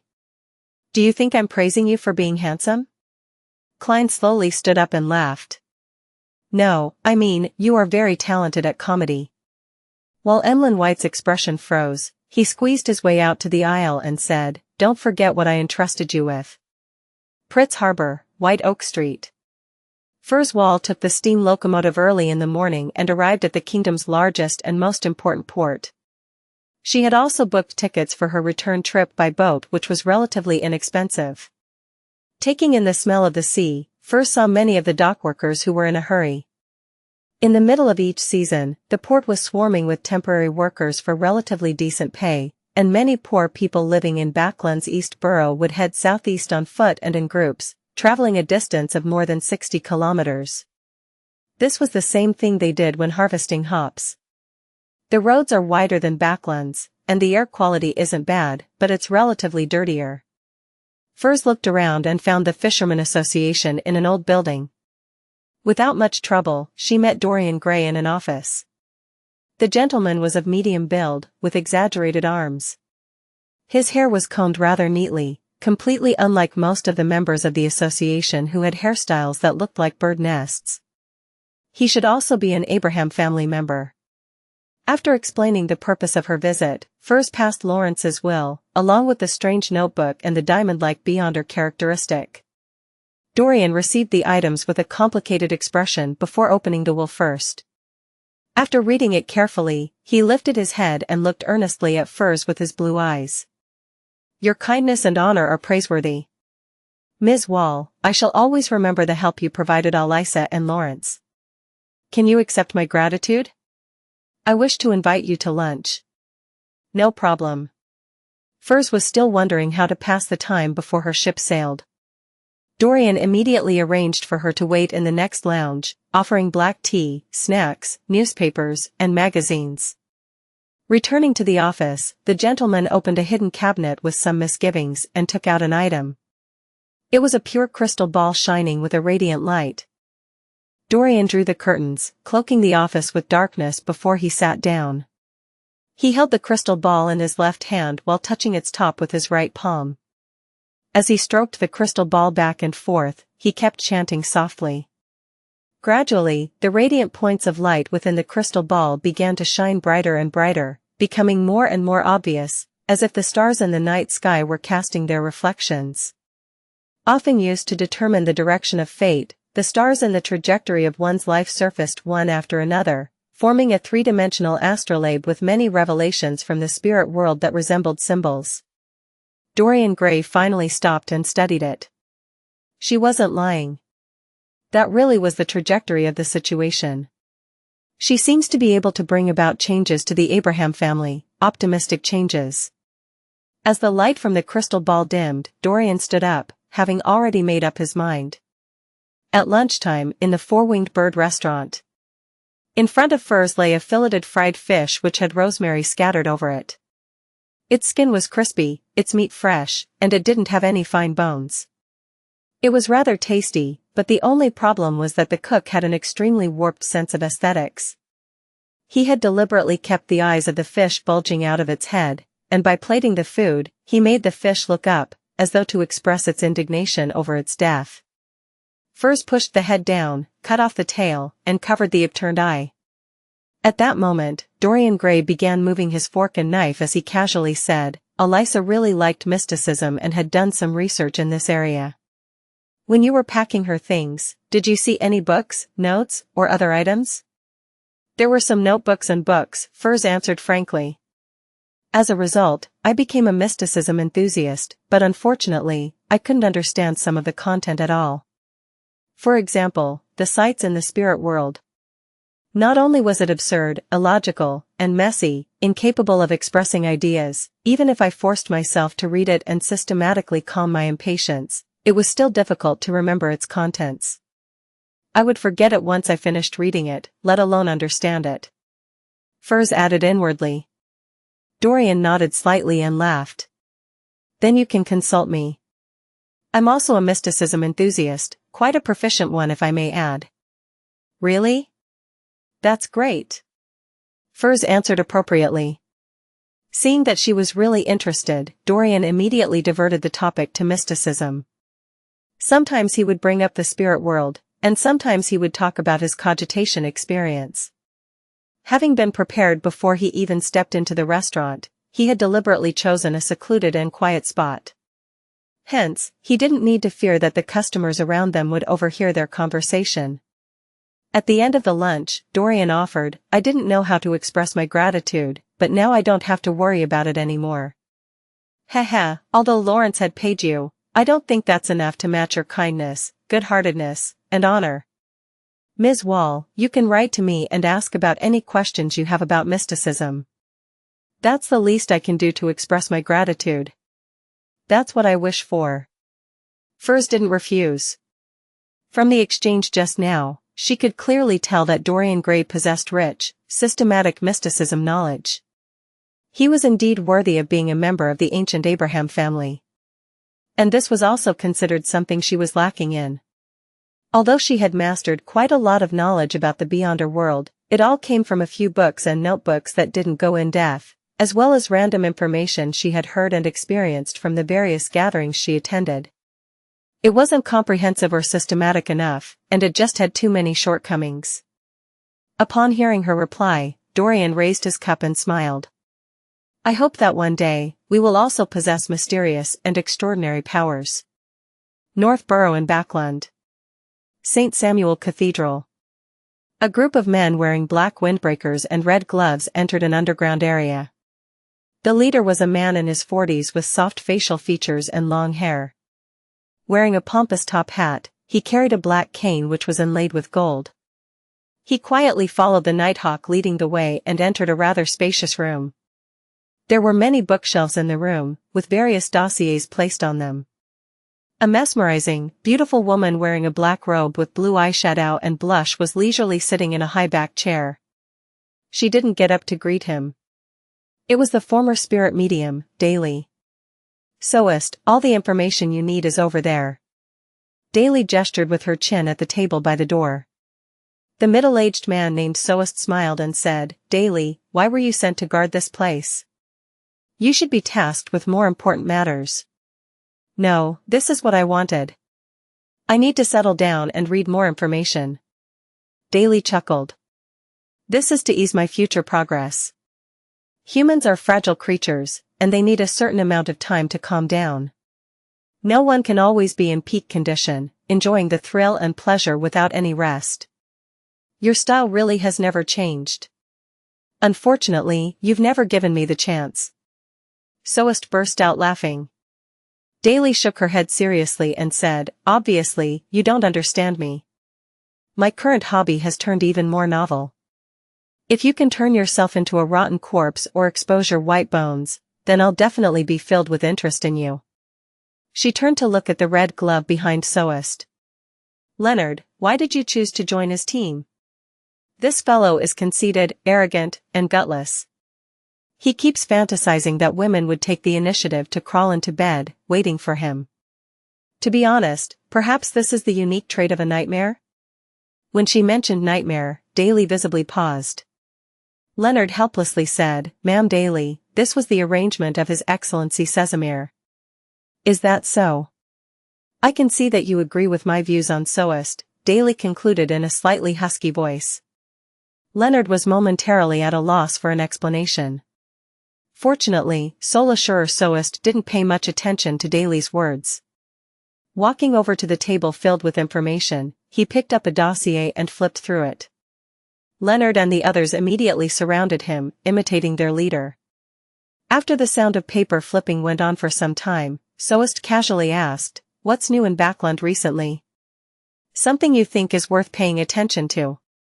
Daly's eyes moved slightly. After thinking for a while, she said, "A few Beyonders who work with us have passed on news that many people are searching for an organization that believes in the Fool, and they have given the corresponding honorific name." After describing the Fool's honorific name in the Lone language, she chuckled. "I seem to be witnessing the birth of an entirely new cult. Of course, it might be the incarnation of an old friend. What do you think, Soist?" Soist considered the matter seriously before saying, "No, I've never heard of such an organization." At that moment, Leonard looked up from the dossier he was reading and mused, could this have something to do with the 2 tarot rituals we're investigating? The Fool is the first card in a deck of tarot cards, the most important major arcana card. Daly froze for a second, then she nodded thoughtfully. "That's an interesting idea. But there's no evidence. It's pure speculation, and it cannot even be considered a deduction," Soist said, disapproval within his tone. Leonard revealed a faint smile and said, "Emperor Roselle once said to make a bold hypothesis and then carefully back it up." Hillston Borough, Quelag Club. As soon as Klein entered the hall after leaving the Harvest Church, he saw the equestrian teacher, Talum Dumont, sitting in a secluded corner, seemingly pondering over something. Noticing that lunch was still some time away, Klein went over and greeted him with a smile. "Good afternoon, Talum. You seem to have encountered another problem?" Talum snapped to his senses with a start and hurriedly shook his head. "No, nothing. You seem to have done something that you have a guilty conscience about?" Klein mumbled, sat down, and laughed. "It's a pity Aaron and Mike aren't here, otherwise we'd be having another pleasant afternoon." Talum smiled in response. "They're all busy and have very little free time." Without waiting for Klein to speak, he looked around and said, "Sherlock, there's an important figure who is very interested in you after hearing about your deeds. He would like to meet you. Would you be willing? Frankly speaking, this leaves me envious. It's a very rare opportunity." "Wait, what deeds did I do?" "Help Mrs. Mary catch her adulterous husband? Accompany reporter Mike to a brothel? Even in my past few trips to East Borough, I didn't do anything impressive." At the very most, they'd know that I made a contribution to the serial murders and that I helped Dr. Aaron resolve his nightmare by providing him with counsel. Klein was confused. After 2 seconds, he suddenly understood the reason. The important figure must have asked Talum if he knew of an excellent detective, and he could only think of me, so he offered to embellish descriptions about me that sounded pretty impressive, such as the true person who cracked the case behind the serial murders, the person who noticed that Mrs. Mary's former husband and his mistress had attempted to siphon funds from the Quinn Company. I was probably described as being effective and sharp, a great detective who struck swiftly and precisely. This is how you tout each other in business. Klein sighed. He hesitated for a moment and said, "I'm sorry, Talum. But as a detective, I have my own principles, and that is to not get involved in matters involving important figures. On the stage of the higher-ups, what might be a sneeze-like friction among them might very well be an unbearable disaster for me. I won't paint a target on my back, so I won't see this important figure." This was actually something Klein had decided upon before he became a detective. He was prone to an investigation once he was involved with high society, therefore, before he became a faceless, he didn't want to bear such risks. "You're very rational." Talum sighed and said, "The important figure has anticipated this reaction and believes that such a detective is even more trustworthy, so he wishes for you to take on a commission that wouldn't involve high society." "What kind of commission?" Klein asked. Talum chuckled and said, "The Capim case which you and Mike were talking about last time. The important figure is very interested in the organization that uses tarot cards. He said that there has been more than one such case and wishes for you to find any relevant clues." "What? Getting me to investigate myself again?" Klein nearly suspected that this was a deliberate test. "An organization that uses tarot cards to represent itself really is interesting, and I think so, but I don't want to sell myself out." "Right, Capim's matter is clearly not that simple. He had a total of 4 Beyonders protecting him, so there must be a powerful faction behind him. What's the difference between investigating this case and being involved in high society strife?"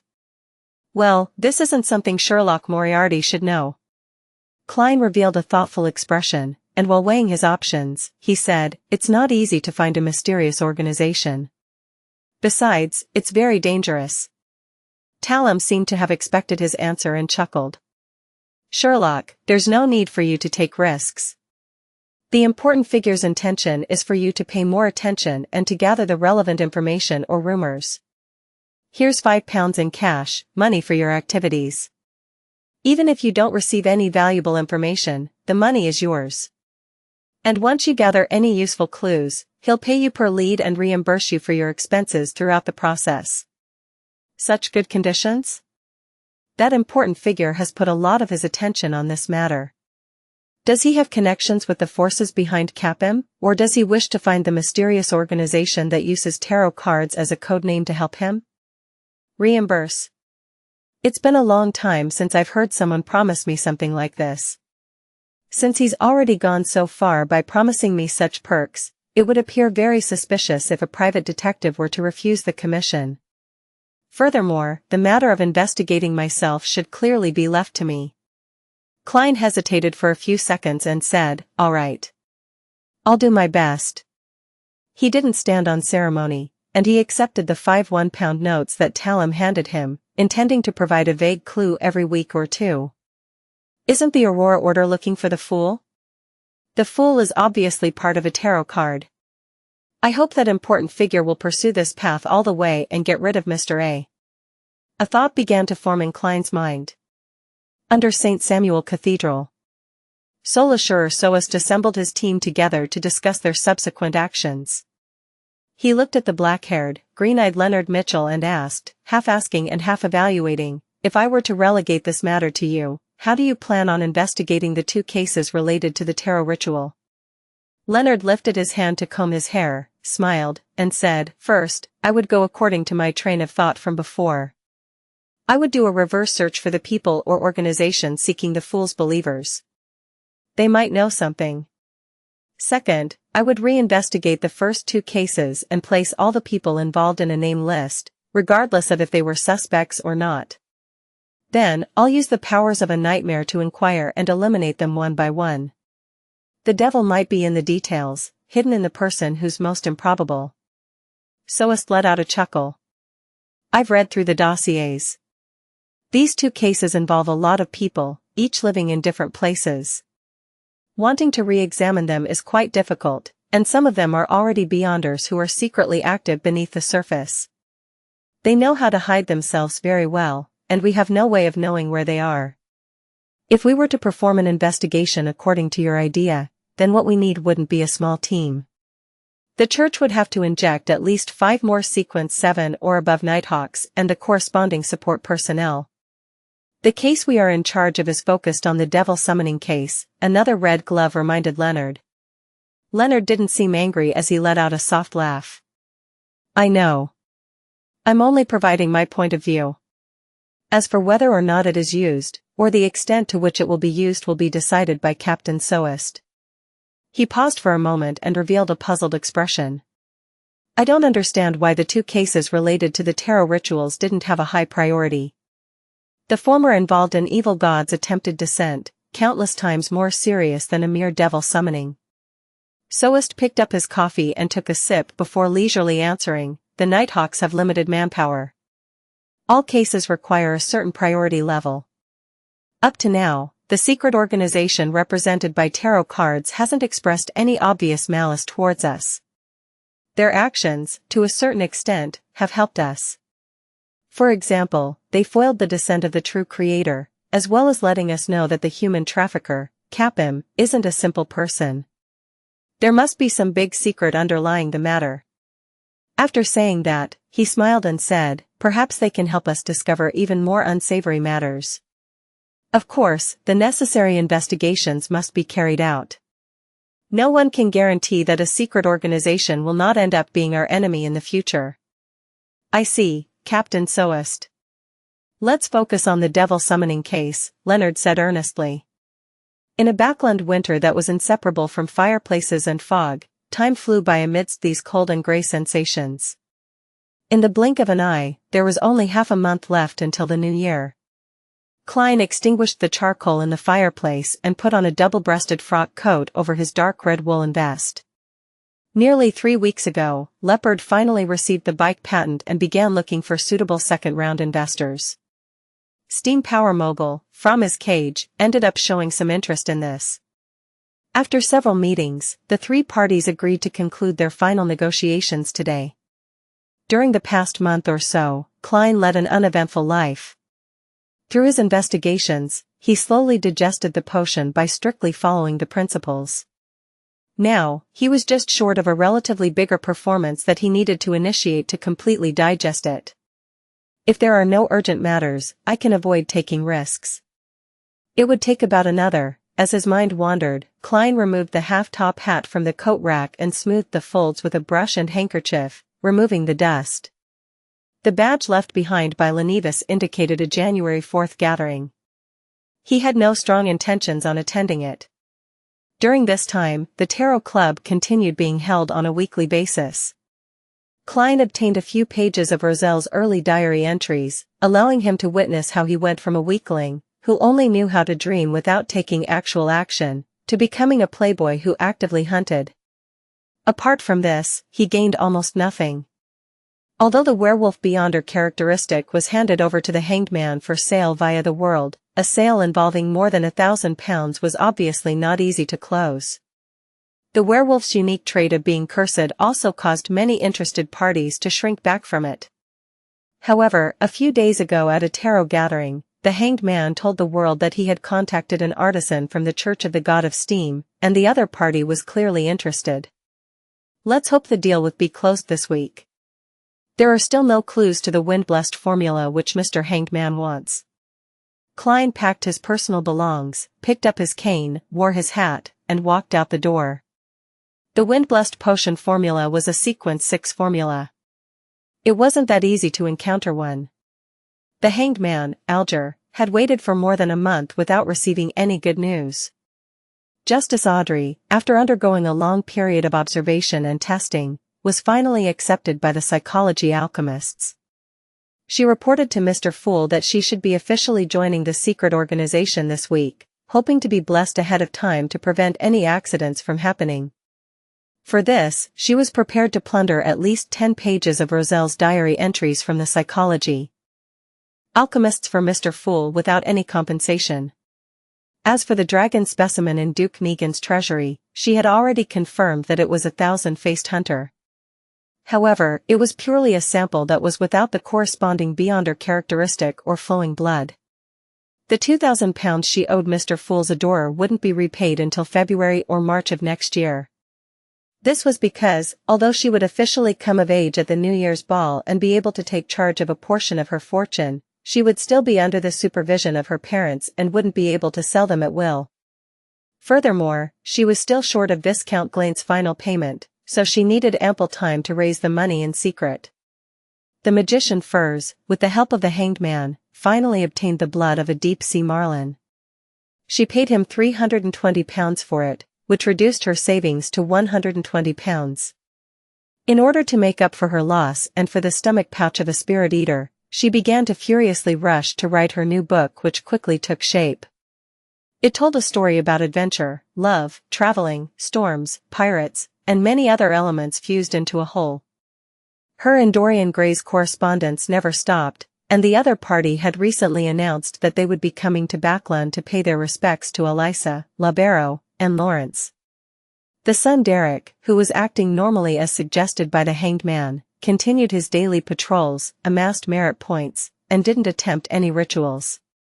At every tarot gathering, he would skillfully pretend to be asleep, and he didn't reveal any problems for the time being. Usually, he would occasionally take a nap to prevent any irregularities from being detected which would put him under suspicion. According to him, Shepherd Elder Lovia didn't leave the bottom of the spire 7 days later and was still locked in there for unknown reasons. With the Aurora Orders Mr. A searching for the followers and adorers of the Fool, they failed to receive any valuable clues with Klein's deliberate attempt to keep a low profile. And the Beyonders, who knew the honorific name of the Fool, all understood that they should never chant such words carelessly. Unless they were in dire straits, and they definitely didn't have the courage to pray to an existence that was suspected of being an evil god. Emlyn mentioned the last time that he had some clues for the corresponding ingredients and that he might be able to confirm it soon, but the problem is that I'm lacking the money now. With a silent grunt, Klein took his cane and walked to Lawyer Jurgen's door. When the doorbell rang, he took the initiative and instinctively took 2 steps back. Not long after, the door opened and old Mrs. Doris cheerfully opened her arms to give Klein a warm hug. "Oh, the doctor you introduced last time was wonderful. My body hasn't been this healthy for almost 10 years. Doris, seeing that the detective was standing far away, could only fold her arms and express her delight and feelings in words. Klein said in an amused and exasperated tone, "Mrs. Doris, you've already told me this for the 9th time." He saw Brody, the black cat, sitting on top of the coat rack. Although it looked precarious, he was able to maintain his balance. "I can do that as well." Klein made a self-evaluation. "Is that so?" Old Mrs. Doris asked, perplexed. She immediately tossed the question to the back of her mind and said with a smile, "Are you here for Jurgen?" Klein immediately revealed a smile. "Yes. Matters involving negotiations needed the help of a professional lawyer. St. George Borough, Surd Street." As soon as Klein and Jurgen alighted from the carriage, they saw a massive object parked in front of Inventor Leopard's door. It was iron-black in color, with a dozen wheels in 3 groups, the top of which towered like a ship's chimney, and smoke was emitted from it. It was a steam engine that Klein had seen in magazines and on the streets, often described by the public as an ironclad warship with a rather exaggerated body. If the streets that hadn't been built or rebuilt in the last 20 or 30 years, then it would have filled the roads and left no room for horse carriages. Therefore, transportation vehicles such as this could only be seen in certain areas and places. At this moment, the heavy glass window and door of the car opened, and 2 figures stepped out. One of them was the steam power mogul, Framis Cage, whom Klein had met before. A quarter of his blood was of the Fasak Empire, and he had pale blue eyes and a tall, but bulging build. He had a pipe in his mouth. The person beside him was wearing a heavy black coat with a gray scarf wrapped around his neck. His features were unremarkable. He looked common with his black hair and brown eyes, yet, he exuded an inexplicable sense of familiarity. "Hi, Detective Moriarty, you're really punctual. This is my lawyer and partner, Pacheco Duane." While they conversed, two burly men got out of the steam-powered vehicle. They were obviously Framis's bodyguards. How unprofessional. Shouldn't they come down first and then open the door for their boss? Klein grunted, smiled in greeting, and introduced his lawyer, Jurgen. While he was waiting for Leopard to open the door, he casually chatted with him. "Mr. Cage, is this kind of steam-powered vehicle popular? Do a lot of people like it?" Framis Cage laughed. "Those who think that they're decent say that it's too barbaric and crude, and ordinary people can't afford it. Only I, an enthusiast of such machinery and steam, would be willing to buy it." "It's mainly because many streets are too narrow," Klein said in consolation. Framis Cage was the investor he found, and he had little to do with Leopard. When he was playing cards at the Quelag Club, he had deliberately mentioned it, and the equestrian teacher, Talim, immediately mentioned that Framis liked similar inventions, offering to introduce them to each other. This made Klein sigh with emotion. The club really was a great place to develop connections, and the members who joined it were never really interested in the free food, drinks, and activity venues. Haha, this is indeed one of the reasons. As the population increases and the cities grow larger, the horse carriage will definitely be eliminated. It's just too slow. What this world is pursuing now is efficiency, Framis said confidently. He then revealed a smile. "Also, I've already obtained an order from the military. They want me to make some improvements, just like it was mentioned in Roselle's manuscript, increase the armor's bulletproof plating, cover the tracks so that it can drive on a simple road. In addition, add a thick cannon barrel, and then this will be a brand new weapon." Roselle's manuscript. Klein sighed silently, and for a moment he didn't know what to say until, finally, Leopard opened the door. In the discussion that followed, the main people talking were Jurgen and Pacheco. The two lawyers would argue with each other and discuss the terms with their employers, while the completely unprepared inventor Leopard sat there in a daze. Only when asked would he give his opinion. Finally, the three parties agreed that Framis would invest £1,000 to take 20% of the shares, and the shares of Klein and Leopard would fall by an equal ratio, 28% and 52%. At the same time, Framis agreed to buy a further 18% of Klein's shares at a premium, and this cost him £1,000 after taxes. Similarly, he would buy a 9% stake in the company at a post-tax price for £500. As a result of this deal, Framis became the largest shareholder in the newly established Backland Bike Company, with a 47% share. He became responsible for the subsequent industrialization and marketing, while the company would be funded with the £1,000 he invested as the initial capital. Leopard was the second largest shareholder, with 43% of the shares. His job was to help in the setting up of the assembly line for mass production. Mr. Klein, who only had the remaining 10% of the shares, became a purely financial investor. And the £1,000 he earned from selling his shares had sent his personal wealth skyrocketing to £2,235, almost enough for him to buy a main ingredient for a faceless potion. As a private detective, he still continued accepting commissions in the past month or so his daily expenses didn't drain his savings. "I still have to pay £50 to lawyer Jurgen, leaving me with £2,185. I'll have to thank Talim when I see him." A thought flashed through Klein's mind. He signed and stamped the contract. Then, he stood up and shook hands with Framis and Leopard. "I hope for a pleasant partnership." Framis took out his golden pocket watch and looked at it before chuckling. "Normally, we should have lunch together to celebrate the closing of a deal, but there's an important person waiting for me. I'm really sorry, but there will still be a lot of opportunities in the future." "An important figure, another one. The one behind Talim? The one that I claimed reimbursement from using fake information that points to the Aurora Order?" Klein suddenly felt a little guilty. He hurriedly smiled and said that he didn't mind. After exiting the house and getting into a carriage, Jürgen suddenly frowned slightly. Sherlock, you agreed too readily. Why do you say that? Klein asked curiously. He didn't even know what Jürgen was talking about. Jürgen said rather seriously, when we were talking about the transfer of shares. Based on your description, and on Framis's performance, I can imagine a bright market prospect for bikes. Although it's just an invention at the moment, deflating the overall valuation, you should have kept more shares even though £5,000 is a good price. That way you can get better returns in the future. I thought you were only going to sell 8% and have the confidence to haggle for £500, but you actually agreed to 18%. Even if it were only £500, you would have made a several-fold return on the investment. You shouldn't have been in such a hurry. Because I'm in need of money. However, I did agree very readily without any hesitation. It was a huge transaction, so that does seem rather abnormal for me. As Klein thought back to the scene from before, he began to have some doubts deep down. Was I unconsciously influenced by Framis or that lawyer Pacheco? One of them is a beyonder. Fortunately, the price was fairly reasonable. As he pondered over the matter, Klein said to Jürgen, who was waiting for an answer, "The new year is coming soon." He had no idea how to explain it, so he randomly chose an opening.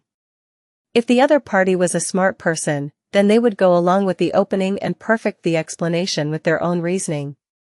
There was no need for Klein to describe it any further. Of course, this was a move aimed at smart people. Ordinary people would end up pressing, so or what exactly happened? Lawyer Jürgen was obviously a smart man. Noticing Klein's brief silence, he nodded and said, "I understand." "What do you understand?" "I haven't even thought of what to say." Klein pointed to the steam metro station in front of them and said, "I'm getting off here. I need to meet an informant." As the steam-powered vehicle roared forward, Framis, who was sitting in the front row, wound down the window and blew out a ring of smoke. He said to the inconspicuous lawyer Pacheco, "Did you use your powers just now?" "It was passively triggered," Pacheco said with a smile. "My powers aren't suitable for such situations. I prefer to face government or enterprise employees." Framis nodded slightly. "I just wanted to remind you. There's no need to use your powers in such situations. Do not let this affect what matters most." "I understand," Pacheco replied in a low voice. East Borough, in a cheap coffee shop. When Klein arrived, old Kohler was already waiting for him. He removed his scarf, took off his hat, sat down across him, fished out a stack of one-solly notes, and handed it to him. "For next week's expenses and a bonus for the information you provided me the last time. That's a total of £1. He was recently very generous with giving bonuses since he had already found a person to claim them from. Old Kohler, whose face was clearly ruddier than before, received the cash, feeling a little embarrassed. "The information I gave you previously didn't seem to be that important." "No, the importance depends on who wields it. There are a lot of things that you might find trivial, but it's how other people earn their money," Klein explained with a laugh. "What happened this week?" Old Kohler took the stack of bills and stuffed it into his pocket. He said thoughtfully, "Just like before, many people are still looking for the believers of the fool." "Haha, how could anyone believe in the fool? That isn't a good name." The corners of Klein's mouth slightly twitched. "Are they making progress? The Aurora Order is really persistent." Klein thought helplessly. "No, there's no such person." Old Kohler shook his head and then said, "There are a few people organizing strikes recently. They came to me a few times, claiming that they will be fighting for reasonable working hours and salaries. It's a very normal thing in this era, but it can lead to quite serious consequences," Klein thoughtfully said. "Pay attention to the organizers of this matter. But don't be too anxious. Safety first." "All right." Old Kohler cleared his throat and said, "There have been a lot of gangsters and bounty hunters looking for a person these days. I don't know why, but I believe someone has offered a bounty." "Who are they looking for?" Feeling the cold, Klein took a sip of his coffee. The warm liquid ran down his esophagus and warmed his belly. Old Kohler thought for a moment and said, "A man named Isaac Eggers."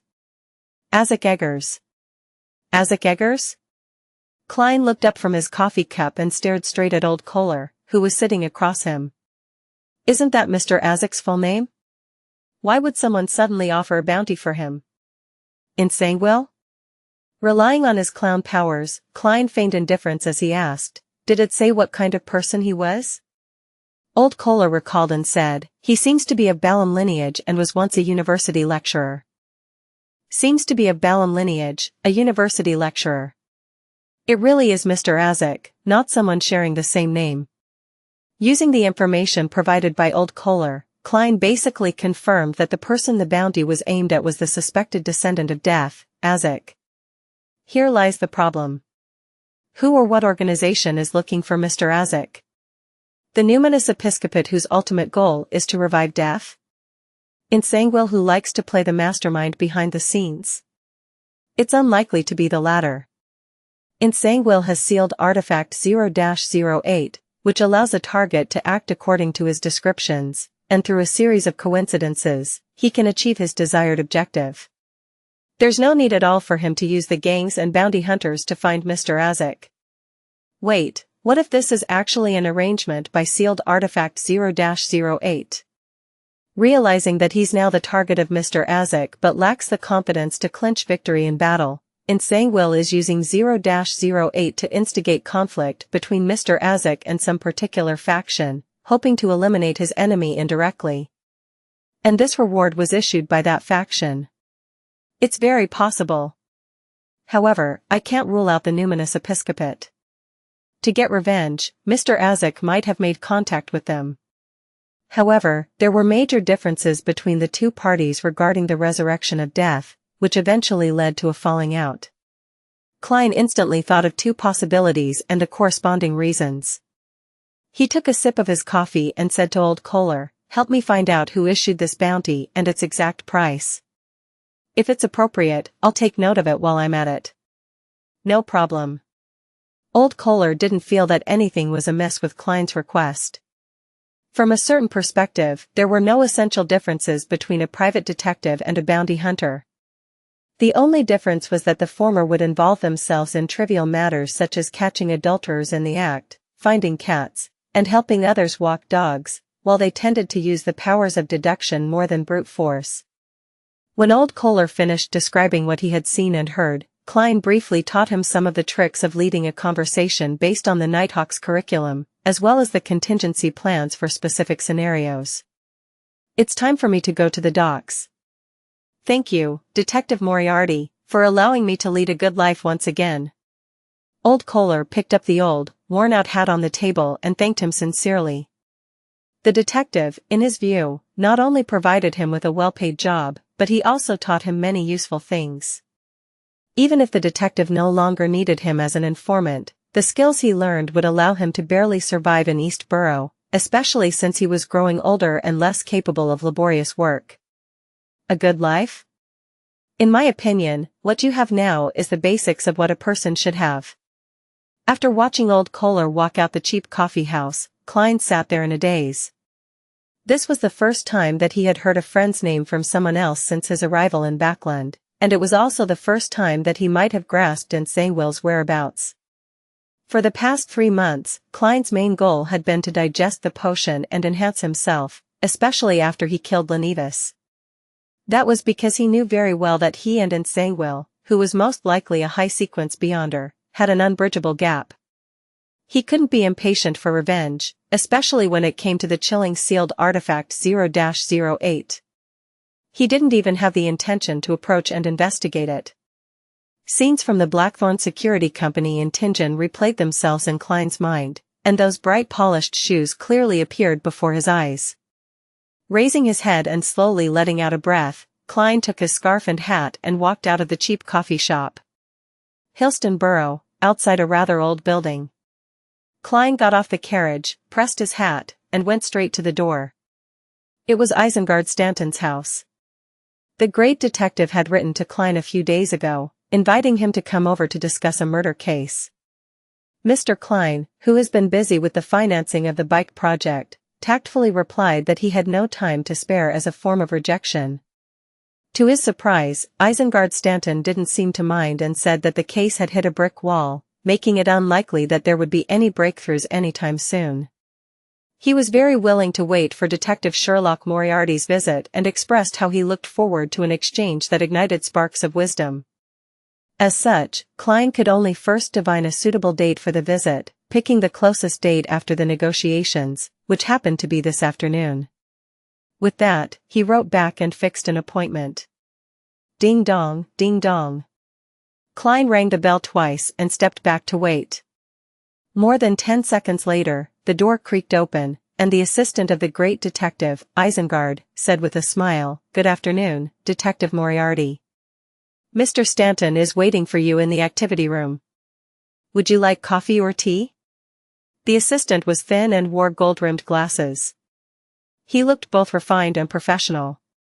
Klein looked up at him and said, "Tea. Be sparing on the lemon slices." "No problem."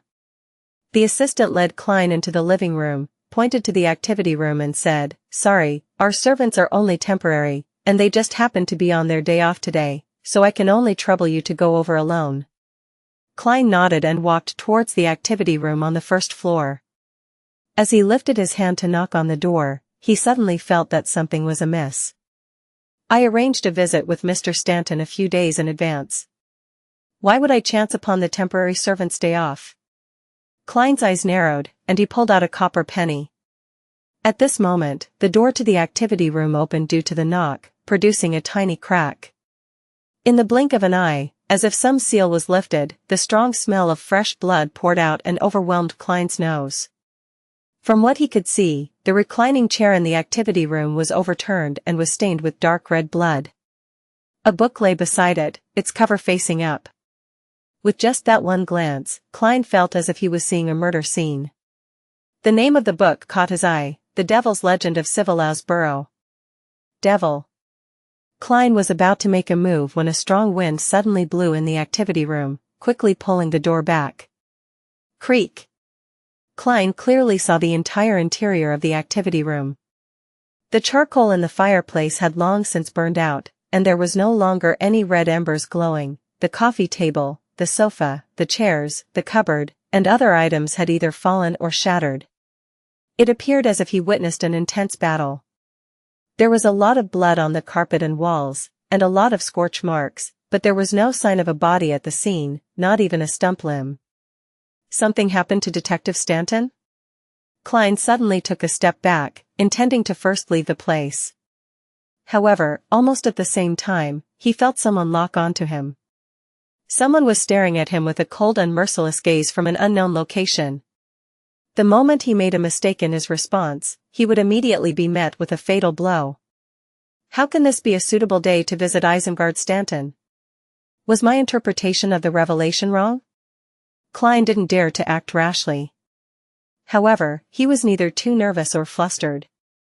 Having experienced many battles and performances, he knew that he needed to stay calm during such moments.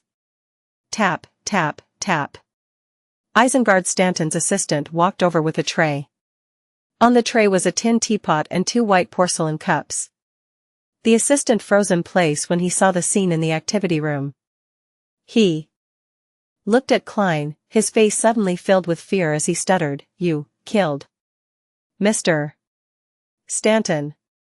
Every time he said a word, a piece of flesh fell from his face as blood gushed out. After he finished speaking, his body was torn to shreds, turning into a dismembered corpse. It was as if he had always been in that state, with everything preceding this being him in a state where he was stitched up. Clang! Crack! The tin pot and white porcelain cup hit the ground at the same time, rolling or splashing, and the tea water quickly soaked the area. Klein didn't move as he stood there watching everything that had happened. This was because he still felt like he was being watched. The person who had caused this series of events appeared to be waiting for him to make a move before leaping onto his back and snapping his neck. After an unknown period of time, in a silent and eerie stalemate, Klein saw the door to Isengard Stanton's house open up as a group of policemen in black and white checkered uniforms stormed in. When they found the nauseating and dismembered corpses on the floor, they drew their revolvers and pointed them at Klein, who stood at the doorway of the activity room. Despite facing the black muzzles of the guns, Klein relaxed. The wordless gaze that seemed to hold a gun to the back of his head disappeared at that instant. Klein raised his hands and laughed helplessly. I won't say anything until I see my lawyer. Backlandschisak police station. Chained to a water pipe, Klein met lawyer Jürgen once again. I will accompany you during the interrogation. There was nothing unusual about Jürgen's expression, as though Detective Moriarty belonged here. Klein sighed and said, what a tragedy. I should be considering what I will be eating tonight, not talking to a stone-faced police officer. The thing he was most thankful for today was that due to the Aurora Order's investigation and the attention of the Rose School of Thought's high-sequence Beyonder, he didn't bring any Beyonder items with him. His only revolver was easily concealed from the body search using a magic-like performance. When he entered the interrogation room, he recounted the letter he received from Isengard Stanton about discussing a case without the police officer's questioning. Later, we'll go to your house with Mr. Jürgen to retrieve these letters. I hope they're still there. The officer in charge of the interrogation switched gears and asked, how did you get to know Detective Isengard Stanton? Klein replied without hesitation, because of that serial murder case.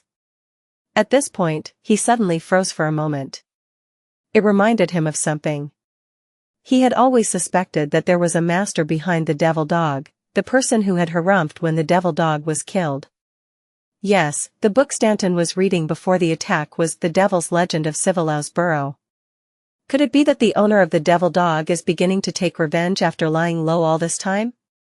And Detective Stanton was the person in the police records who provided the main clues or ideas. Furthermore, he was the one who received the bounty reward. Klein quickly had a theory. When he thought about the possibility that the devil dog's owner was involved, Klein changed his strategy and decided to recount his involvement with Isengard Stanton in great detail. In addition, he took the initiative to mention Isengard Stanton's assembly of a team of detectives to investigate the serial murder and the portion of the bounty that they successfully obtained. In that commission, although I only gave some ideas, well, in the jargon of the private detective industry, I provided suggestions, but it was still considered the greatest contribution by Mr. Stanton, so I received the bulk of the bounty, Klein concluded. The two officers in charge of the interrogation jotted down the information and asked if anyone could prove it. Klein gave them the names and addresses of Stewart, Kaslana, and the other private detectives. Very good, Mr. Moriarty. Your answer is detailed enough. A police officer stopped writing and asked, how long did you spend in Isengard Stanton's home today? I mean, from the time you entered to the time we found you. Klein thought for a moment and, without consulting lawyer Jürgen, directly replied, about 2 to 3 minutes.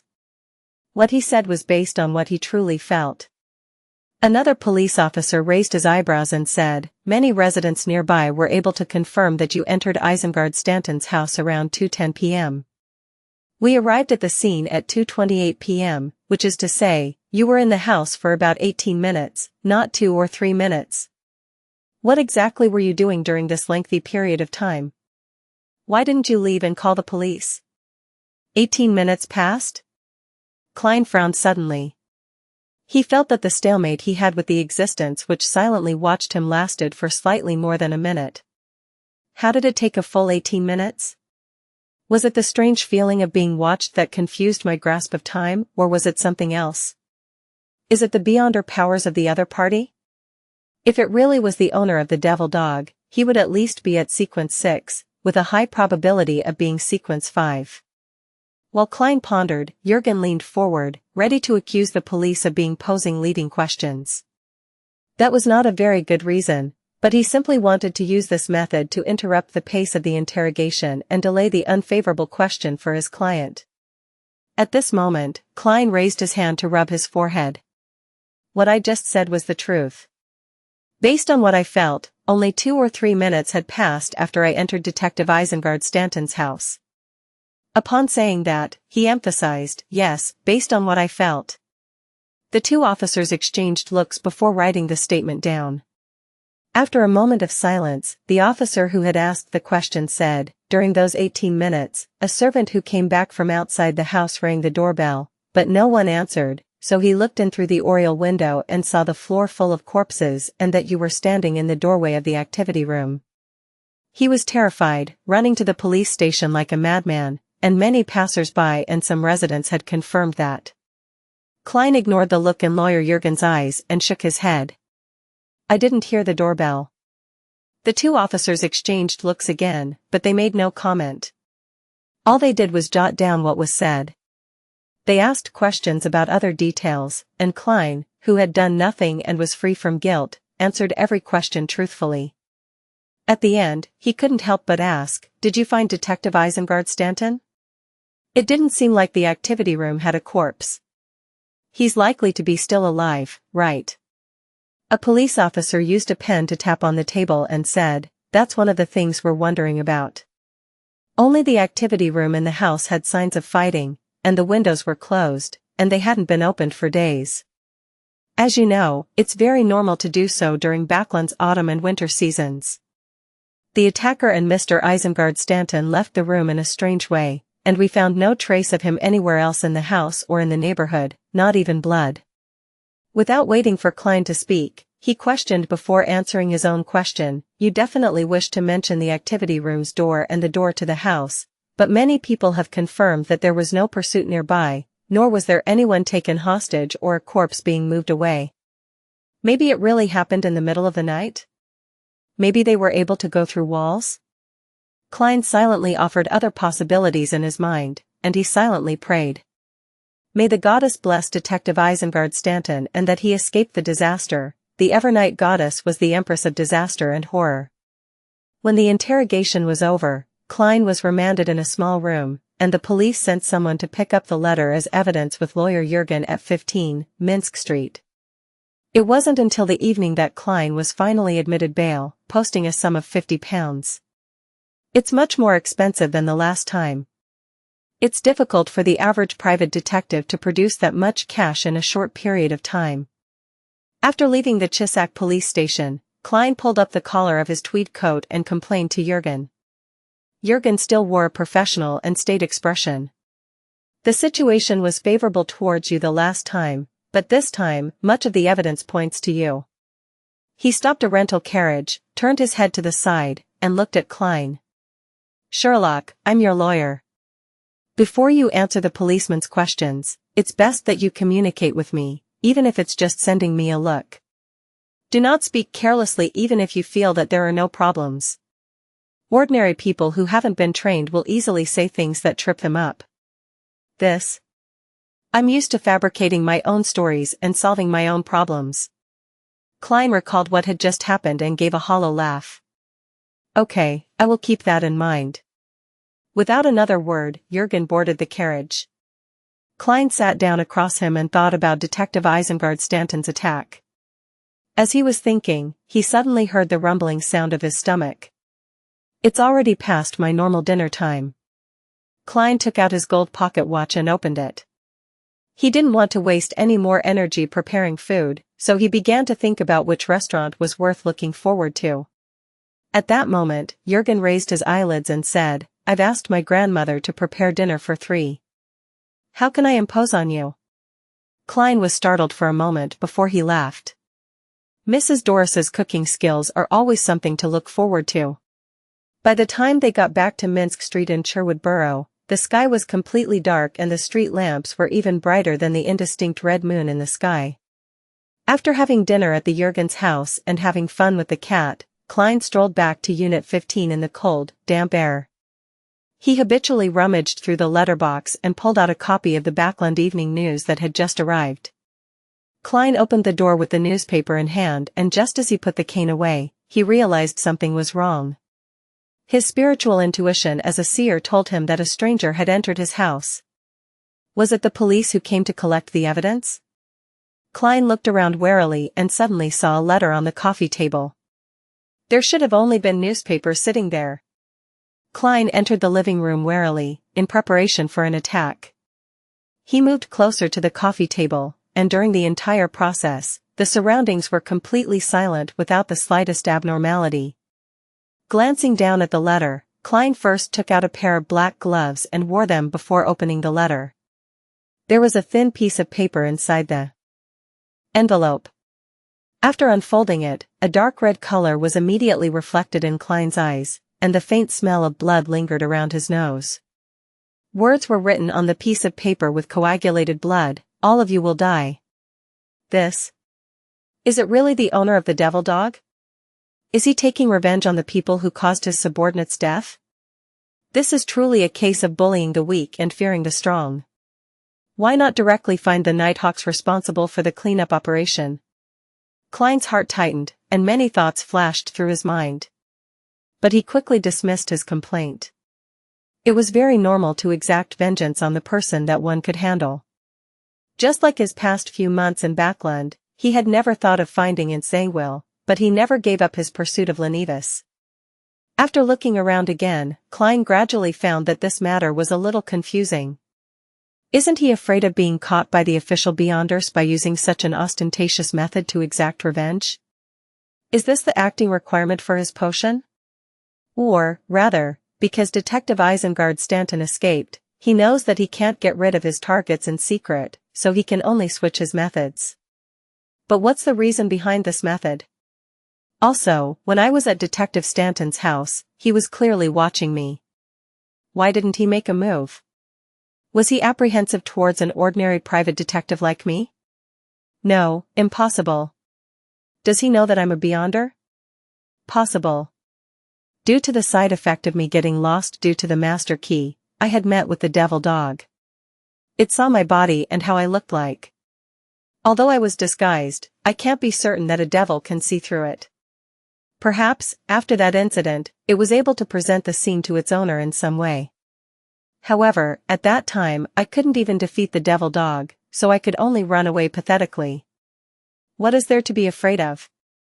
Unless he's worried about something else, such as the injured Isengard Stanton who might be hiding nearby? Did he write to me very openly, thinking that I, a wild Beyonder, wouldn't dare to seek help from the officials? With his head filled with questions, Klein inspected the house and walked all the way to the second floor. When he opened the bedroom door, another letter came into view. The letter lay quietly on the desk, as though it had been waiting for him for a very long time. Klein opened the letter and saw a line of dark red words that were drawn, "You're next." Next? How arrogant. Klein couldn't help but sigh. At this moment, he suddenly had a thought. He raised his head and looked outside the window. Across him were a few two-story houses with their lights on. The glow of the street lamps fell on their outer walls, forming a crisscrossing zone.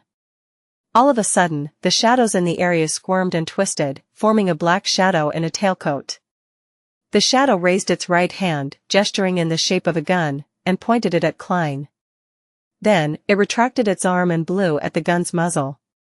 Immediately after, it silently fell back, transforming into countless disconnected shadows. Inside the Rice police station, which was in charge of Minsk Street and the surrounding district, Klein shook hands with the officer who escorted him out. This threatening letter must have had something to do with the previous serial murders. The organizer of the detective team, the great detective, Mr. Isengard Stanton, has already been attacked this afternoon. Please take it seriously. The police officer retracted his hand and said, "Don't worry, Mr. Moriarty. We definitely won't ignore your suggestion and immediately report it to the higher-ups." "Thank you so much." Klein put on his hat and walked out the door. After seeing the two threatening letters and the provocation from the suspected devil dog's master, Klein didn't hesitate to bring the evidence to the nearest police station to report the case. He secretly hoped that the matter would be transferred to the mandated punishers or the machinery hivemind team as quickly as possible so that he could be placed under the protection of official Beyonders. Although he no longer had any reason to keep his identity as a detective, being fully capable of giving up his residence at 15 Minsk Street and switching to another residence and identity, he suspected that this might have been the purpose of the author of that threatening letter. Using the fear of wild Beyonders being exposed, the perpetrator was forcing him to flee under the cover of the night. Then, during this process, he could seize the opportunity to launch an attack. Actually, it's quite a suitable time to attack me while I was heading over to the police station to report the incident. It's the same as when I was at home. That fellow has other plans. Confused and wary, Klein returned to Minsk Street. As soon as he got out of the carriage, he saw a figure loitering in front of his house with the help of the street lamps amid the drizzle. Klein's heart skipped a beat, but he immediately relaxed as he recognized the visitor. It was Stewart, a slim private detective with a medium build, who adored him. I can't be careless. What if the subsequent sequences of Devil has a power similar to Faceless? Klein gripped his cane tight and slowly approached, then he gave a probing shout. Detective Stewart abruptly turned his head and nervously said, Mr. Moriarty, I received a threatening letter. It said, all of you will die. You received it as well? Klein blurted out in surprise while also finding it understandable. Stewart was also one of the detectives that Isengard Stanton had gathered for the investigation of the serial murders. Stewart's eyes widened abruptly. You received it too? Yes. Klein nodded seriously. More than one actually, he added silently. What should I do? I first went to visit Mr. Stanton, but I heard that he was attacked, so I immediately came to you. Oh, thank God for his blessings. I was about to leave. Stewart blurted out. Klein pointed to the door. Let's talk inside. After entering the living room, Klein excused himself to the bathroom and hurriedly went above the gray fog to perform 2 divinations. First, it was to confirm that the person was Stewart. And second, if there was any relatively serious danger that night. He received a revelation confirming both. In other words, Stewart wasn't the enemy in disguise, and it would be a night of considerable danger. Of course, that danger might not happen right in front of Klein, but someone might be wiped out in secret. That was the limitation of divination. All he could receive was a revelation of a certain degree, not the entire answer. He was unable to get a precise answer. Furthermore, the limitations in mysticism couldn't be solved by techniques such as exclusion or dichotomy. Returning to the real world, Klein pressed the mechanical button of the toilet bowl, and in the midst of the splashing water, he washed his hands and opened the door. Stewart, would you like coffee or tea? Klein asked in a completely composed manner. Stewart stood up and shook his head. No, we should discuss the problem first. Although I've received many threatening letters in the past, none of them can be compared to what I received today. He must have written them using fresh blood. My intuition tells me that he'll definitely take action, and that he has the ability to do so. By the way, Mr. Stanton was attacked by that same person, wasn't he? I think so, Klein said stoically before sitting down. This likely has something to do with the previous serial murders. The common thing that you, me, and Mr. Stanton share in common is that case. Stewart's reaction is a little too extreme. Is he spooked out by the attack on Mr. Stanton? At the same time, Klein was carefully observing Stewart. Being infected by his attitude, Stewart calmed down significantly. He sat down again and said while deep in thought, it seems to be the case. Before he could finish his sentence, tinkling sounds suddenly echoed in the room. Someone had rung the doorbell. Stewart instantly jolted, like a frightened bird. Klein frowned as he looked at him before getting up to head for the door. As soon as he touched the handle, the scene outside appeared in his mind. The visitors were Detective Kaslana in her gray tweed coat, her red-haired assistant, Lydia, and several other men who looked familiar. They're all the private detectives who Mr. Stanton had assembled. As expected. As Klein recalled, he recognized the visitors. He pulled open the door and took 2 steps back.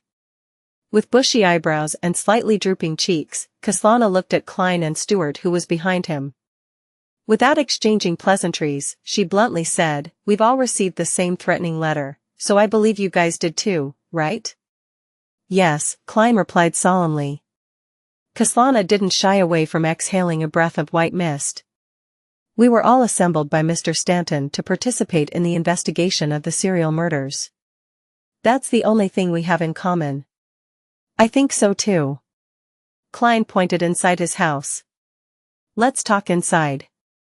Watching the 6 private detectives enter, Klein quickly analyzed the intentions of the Devil Dog's master. To stir up such a huge commotion, this will soon attract the attention of the official Beyonder organizations. Who knows, there might be a demigod powerhouse guarding this area, so how would he take his revenge? He's just being provocative, making the military and the Beyonders from the 3 churches send people to protect all these private detectives. With the official Beyonders not daring to be negligent, it will scatter personnel and exhaust them by making them run around. Is all this to take revenge on the main target of the attack from back then? In the process, he might even have a chance to kill some of the official Beyonders. As for the private investigators, he will only take action much later, once their wariness has relaxed. Of course, if probes such as this give an opening, then he definitely wouldn't let it go. To devils who can sense danger ahead of time, this is a method that plays on their strengths. However, the 3 churches, together with the military and the royal family, have many experts and sealed artifacts. They have no lack of demigods or grade 0 and grade 1 sealed artifacts. Is the master of the Devil Dog so certain that there are no powers or items that can restrain this strength of his? No, he definitely wouldn't dare. The official powers, especially the Nighthawks, mandated punishers, and machinery hivemind, have been fighting devils for who knows how many years. In the 4th epoch, even in the more ancient 3rd epoch, there was no lack of similar deeds. The master of the Devil Dog is at most a sequence 5. As long as anything goes wrong, to the point of nothing going wrong, he can be torn apart by a demigod or a terrifying sealed artifact. Why would he still dare to make such attempts? Or it could be said that he's simply toying with the officials and that he wouldn't act, doing it time and time again. Yes, there's another possibility. Using the threatening letter, he's able to get more than half the targets gathered together. Then, using the official Beyonder organizations' counterbalancing of each other and the procedural and bureaucratic tendencies, create a time delay. The attack on Mr. Isengard Stanton must have been handed over to the machinery hivemind, who is in charge of supernatural affairs in Hillston Borough, but the ones who killed the Devil Dog were mainly comprised of the Nighthawks. The 2 organizations definitely don't communicate in detail too much. Well, it can also be assigned based on Mr. Stanton's faith. Which deity does he believe in? I don't seem to know, nor can I tell. In short, with so many private investigators living in different districts and with different faiths, the division of jurisdiction is a troublesome matter, and joint operations aren't so easy to achieve. At this moment, the ones protecting us should only be 2 or 3 groups of official Beyonders. At the very most, they would be at the level of deacons, and they wouldn't use sealed artifacts which are too powerful or dangerous. Even a demigod high-sequence Beyonder wouldn't direct their gaze over to us that quickly. This would give the Devil Dog's master a chance. Although 3 to 4 groups of official Beyonders can definitely kill 1 or even more than 1 sequence 5, as long as he takes advantage of the situation, there's a good chance that he can successfully escape. Klein was able to deduce 2 or 3 possibilities in just 20 to 30 seconds, and giving each of them a preliminary opinion. Thinking of the divination outcome that indicated that there would be significant danger tonight, Klein thoughtfully nodded his head, closed the door, and entered the living room. He said to the sitting or standing detectives, "Have you called the police?" There are almost half of the people, who were assembled back then, gathered here. He surveyed the detectives and muttered inwardly. Representing the rest, Kaslana replied, "Some have called the police, while others have tried to find Mr. Stanton or familiar friends. Finally, all of us got together and discussed about visiting you, the great detective." Klein gently nodded and deliberately said, "Everyone, don't be too nervous. The person who sent the letter should be trying to get revenge for that serial murder, but he's only one person, with at most 1 or 2 companions. As for us, we have a total of 8 detectives, all skilled in combat and shooting, so why should we be afraid of him? Besides, we were not the only ones assembled by Mr. Stanton, and it must be the same for those who received the threatening letters. They just didn't end up meeting you or come to visit me." Upon hearing his words, Kaslana and her assistant, Lydia, revealed doubtful expressions, as if they were unsure of something. Another detective took a deep breath. "Mr. Moriarty, perhaps it's as you say, we need not be afraid of him. But he's a sinister snake lurking in the dark. No one knows when he will launch an attack, and no one can guard against it in advance. Furthermore, he might even harm our family members." "Family members?" "Oh, my wife." "No, my little angel." The detectives were instantly overwhelmed by their emotions as they exhibited exaggerated reactions. Standing behind Klein, Stuart was trembling with fear and anger. "No, I don't want that," he murmured, almost losing control of his emotions. Just as Klein and Kaslana attempted to calm them down, Stuart suddenly drew his gun and aimed it at the back of Klein's head. His eyes were glazed over, and his emotions seemed to have completely overwhelmed him. While Stuart was raising his gun to aim, Klein, who had long been on guard, had already detected it. He lunged forward at the same time as Stuart performed his series of actions. Bang! Stuart, who was clearly out of control, pulled the trigger, and the bullet grazed the side of a private detective's face as it hit the wall. Instantly, the other detectives pulled out their revolvers as a result of the stress. It was as if they were looking at the enemy, turning the scene extremely chaotic. Among them, Stuart and a private detective had flushed faces and bulging veins. Their eyes burned with a mixture of fear and anger, as though they had turned into so-called devils. At this moment, Kaslana bellowed, "Stop." Her voice wasn't loud, but it was filled with awe. It made everyone's body tremble, and they subconsciously complied. Although there was a brief moment of silence, everyone's mood didn't seem to improve. Klein had already rolled over to the other side and stood up with his revolver in his hand. His mind raced, and he couldn't afford to hide his thoughts.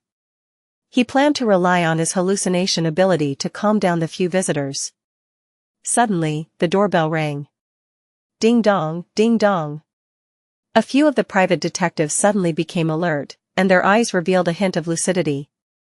The tinkling of the doorbell was like a bucket of cold water that poured over their heads. Stuart looked at the revolver in his hand and mumbled in a daze, "What was I doing just now? The official Beyonders have made their move?" Klein breathed a sigh of relief, approaching the door as he held his revolver. The moment he held the handle, the image of the person outside appeared in his mind. It was a man in a black coat and a hunter's hat. He had gray temples, and a thin face, Isengard Stanton. The detective's face was somewhat pale, and his left arm was propped up near the shoulder. "He really is all right." Klein was delighted at first, but then he became cautious. He remembered the day when Nimblewright Master Rosago had transformed into a constable to knock at his door. Klein placed his finger on the trigger, pulled the door open, and took 2 steps back. Isengard Stanton smiled and nodded at him. "Thank you for your visit this afternoon, otherwise, I might not have been able to continue playing hide-and-seek with that devil. You saved my life." This. Could it be that the correct interpretation of a suitable date for visiting Isengard Stanton is that by visiting him this afternoon, I was able to help him out of trouble? What about the next few days of suitable dates for visiting? By skirting around the murder scene, I wouldn't be suspected? Klein didn't know whether to laugh or cry. He didn't let his guard down as he made way.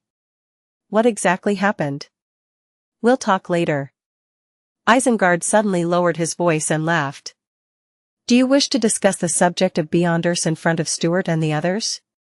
So here you are mentioning Beyonders to me so naturally? That's right, I was able to remain in a deadlock with the master of the devil dog for more than 10 minutes. That serves to prove that I'm no ordinary person. Besides, the suggestion I previously offered pointed straight at a devil-turned animal. Klein quietly stayed behind Isengard Stanton by 2 steps. Upon seeing this great detective, Kaslana and her assistant, Lydia, let out a sigh of relief.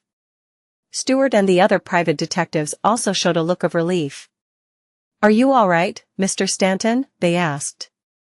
Isengard slightly moved his left arm and said, a little injured, but not too badly.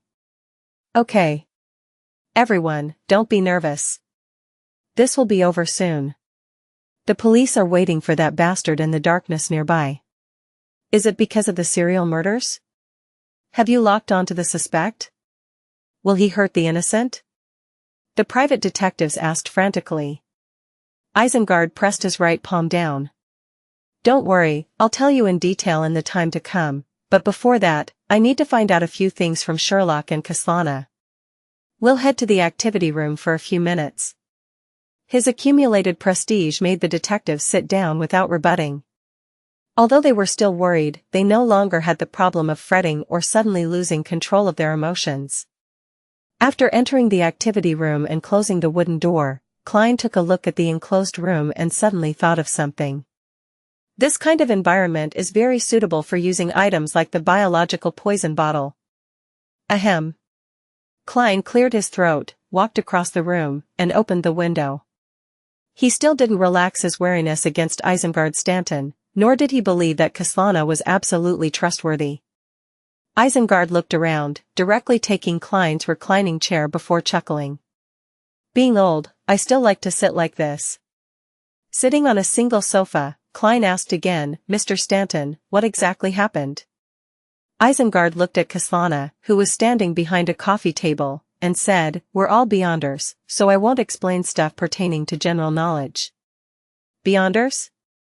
Kaslana first looked at Klein, then at Isengard, slightly surprised but not all that shocked. So it turns out that you're also a Beyonder.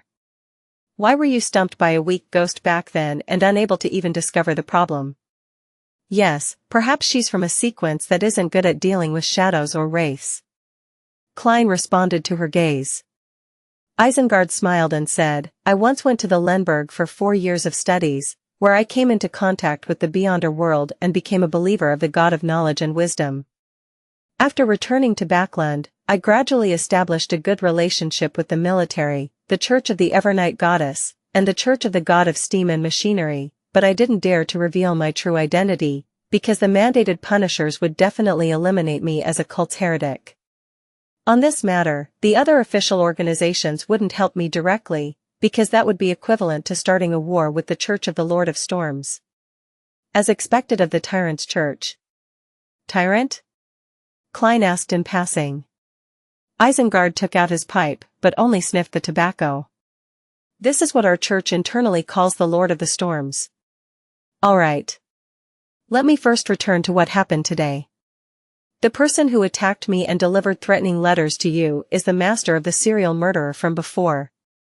Heh, you should know that the murderer is a black dog of the devil sequence, especially Sherlock. You were the first to point out that the devil might be an animal. Klein smiled, neither denying nor admitting it. Kaslana also just clasped her hands together, not saying a word. Isengard shook his head and laughed. Don't worry, I'm not an enforcer, but as a believer of the god of knowledge and wisdom, I can't preach in Backland or officially establish an organization. I can only rely on you and others like you for help. In other words, you can help us take the blame? Klein mocked inwardly. Isengard continued, seeing that they were still not making any admission. The Devil Dog's master is a Sequence 5 expert. Yes, according to what I know, the Devil Pathway Sequence 5 is Desire Apostle. They can use and control everyone's emotions and desires, enticing them to be corrupted. When facing a Desire Apostle, one mustn't have feelings that are too intense. One mustn't make or exhibit overt desires, otherwise, they'll immediately be remotely controlled by him. Otherwise, a seed might be planted in them or have it catalyze immediately. This will make people exhibit many problems as they gradually become corrupted. They might also lose control of their emotions at a critical moment and be unable to put up any resistance. This is a portion of the Beyonder powers a Desire Apostle has. I have confirmed these aspects from my battle with him. Upon hearing this, Klein suddenly understood one of the reasons why the culprit had sent out threatening letters and made such provocative actions. He wanted to anger us, making our emotions experience violent changes so that he could bury a corruption seed or catalyze our emotions, making it erupt out of control. This would make his follow-up attacks simpler and easier. Fortunately, I'm a Beyonder who has experienced many things. At that time, all I had was vigilance and caution. When Stuart and the others saw the threatening letter, their emotions clearly changed, so the Desire Apostle had planted a seed in them. If we hadn't been able to stabilize them in time, the situation would have become chaotic with the internal strife, giving the surrounding official Beyonders little time to react, and thus, giving the Desire Apostle ample opportunity. Back when I was in Isengard Stanton's house, I felt that time moved slowly. Was it a result of the magnification of my sudden increase in vigilance, tension, wariness, and other emotions? Klein thought back and felt lucky. So that's how it is. Kaslana seemed to gain an understanding of many things. Isengard rubbed his temples and said, I was almost manipulated by him, which resulted in my injuries. Afterward, I used a mystical item to play hide and seek in the house. It was only when Sherlock visited and the three sides came to a stalemate did I get a chance to have a breather. My poor assistant was looking forward to returning to Lenberg for Mass on New Year's Day. At this point, he sighed. When the police arrived, I took the opportunity to escape and then used the river to escape the pursuit, Isengard added. He then asked, Sherlock, Kaslana, how do you plan on handling this issue? After a moment of silence, Kaslana said, Mr. Stanton, do you have any suggestions? Isengard said, first, take the protection of the official Beyonders, preventing the Desire Apostle from daring to take action. While this is happening, we should hope that he's quickly caught or killed. If our hopes aren't met, it's impossible that the official Beyonders would allocate people to constantly protect us. Then, we only have two choices. First, it's to change our identity, including our families, and move to a different place with their help. However, no one can guarantee that the Desire Apostle won't discover this. Second, we can directly join a corresponding official organization and become an external member. That way, our identity and place of residence will change as well, but it's much safer. Join a corresponding official organization? The machinery hive mind? Or go to places like Lenberg or Mason to join the Church of the God of Knowledge and Wisdom? Wouldn't I then come to have three last names? No, a believer of three churches? Klein felt an inexplicable sense of absurdity. He thoughtfully asked for advice, are there no other solutions? At the same time, there was no change in Kaslana's expression. It was unknown what she was thinking. Isengard Stanton rubbed his pipe and said, yes, that is that we join forces to create an opportunity so that we can quickly find and detain the Desire Apostle. Of course, the perfect outcome would be us killing him directly. Klein didn't have too big of a response in regards to Isengard Stanton's suggestion. He looked at the tightly closed door of the activity room and said, as far as I know, the devil can predict danger before we take action, and they can even determine the source of the danger, thus providing an effective response. It's hard to find and restrain him. Isengard nodded slightly and said, yes, that's indeed the case, but this doesn't mean that there are no solutions. What solutions? Kaslana immediately asked.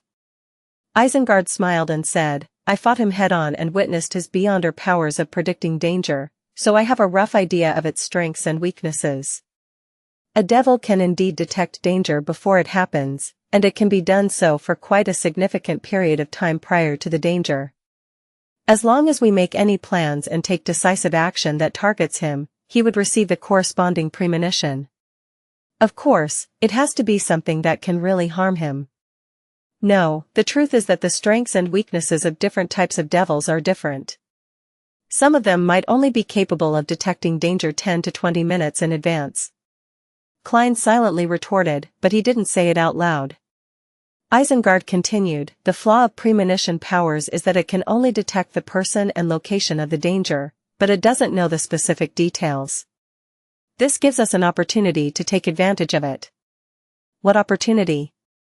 I don't think we can trap a devil that can predict danger, Kaslana asked incredulously. Klein also nodded in agreement.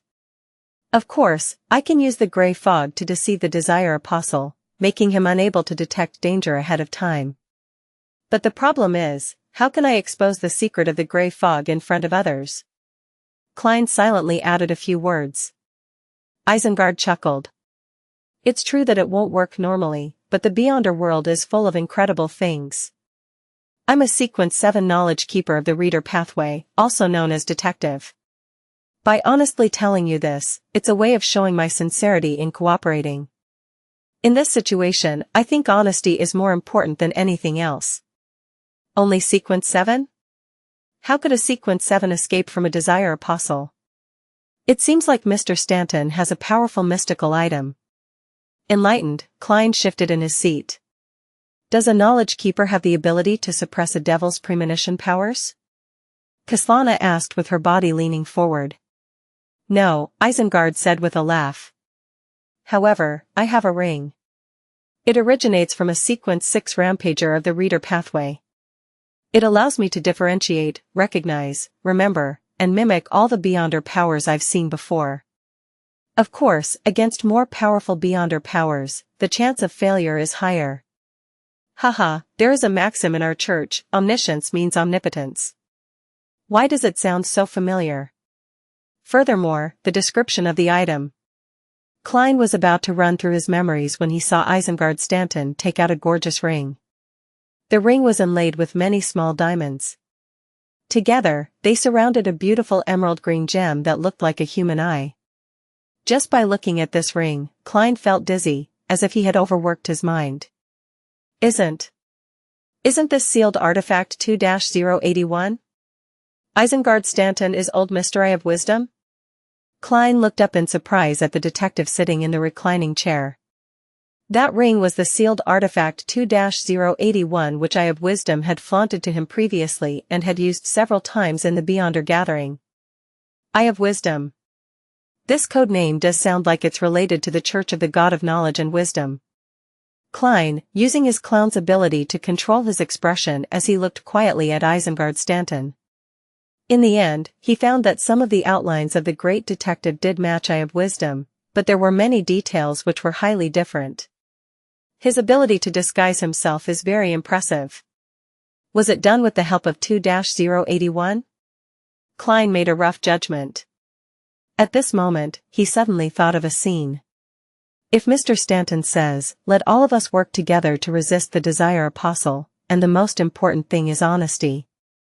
I have already described my sequence and mystical item. It's your turn. What should I say? Silently take out the sun brooch which he sold to me? At that moment, wouldn't he be going, nice, so it's you, punk. While Klein was imagining things, Kaslana looked at the ring Isengard Stanton showed and asked in envy and puzzlement, what power are you planning on mimicking to resist the desire apostle's ability to predict danger? Isengard curled the corner of his lips and chuckled. The premonition that devils have towards danger. At that moment, he looked like a hoary fox. Ah? That actually works? Klein was instantly momentarily unable to figure out the intricacies. Seeing Kaslana and Klein puzzled, Isengard laughed and explained, first, which is what we're currently doing, draw up a plan that can actually harm the desire apostle and begin working on it.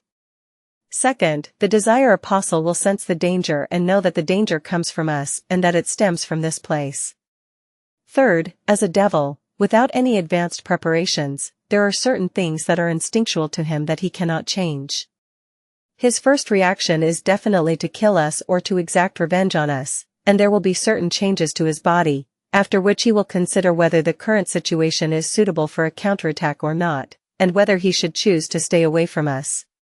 Fourth, by mimicking the devil's premonition powers, I'll sense the threat of the desire apostle and grasp the source of danger, which is also his present location. That's some godly operation. Klein was quite surprised. But what happens next?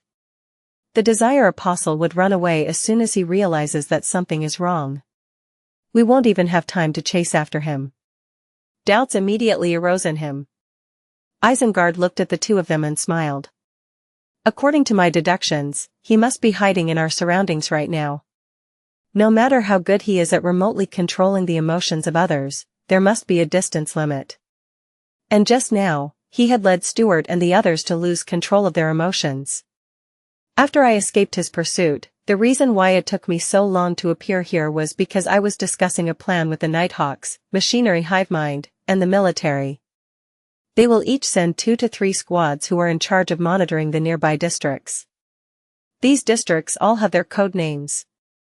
Heh, This will all be within the Desire Apostle's expectations. Even if he senses the danger, he will only treat it as normal.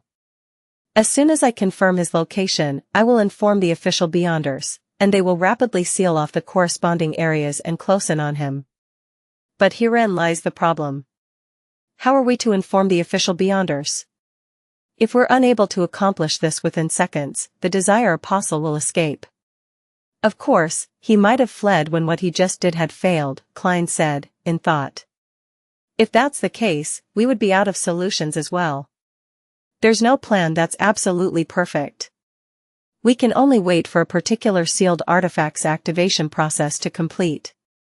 When the time comes, the Desire Apostle might have already left Backland, but he might return at any time, Isengard explained. He then took out a golden palm-sized item. It looked like a miniature telegraph, but it also had a trumpet on it. This is a sealed artifact. It can allow my voice to sound out simultaneously up to a range of 5 kilometers, Isengard smiled as he introduced it. Its negative effect is that once it's activated, all sounds within 5 kilometers will be transmitted to the user's ears for an extended period of time. Of course, I can mimic a Beyonder power to mitigate this effect.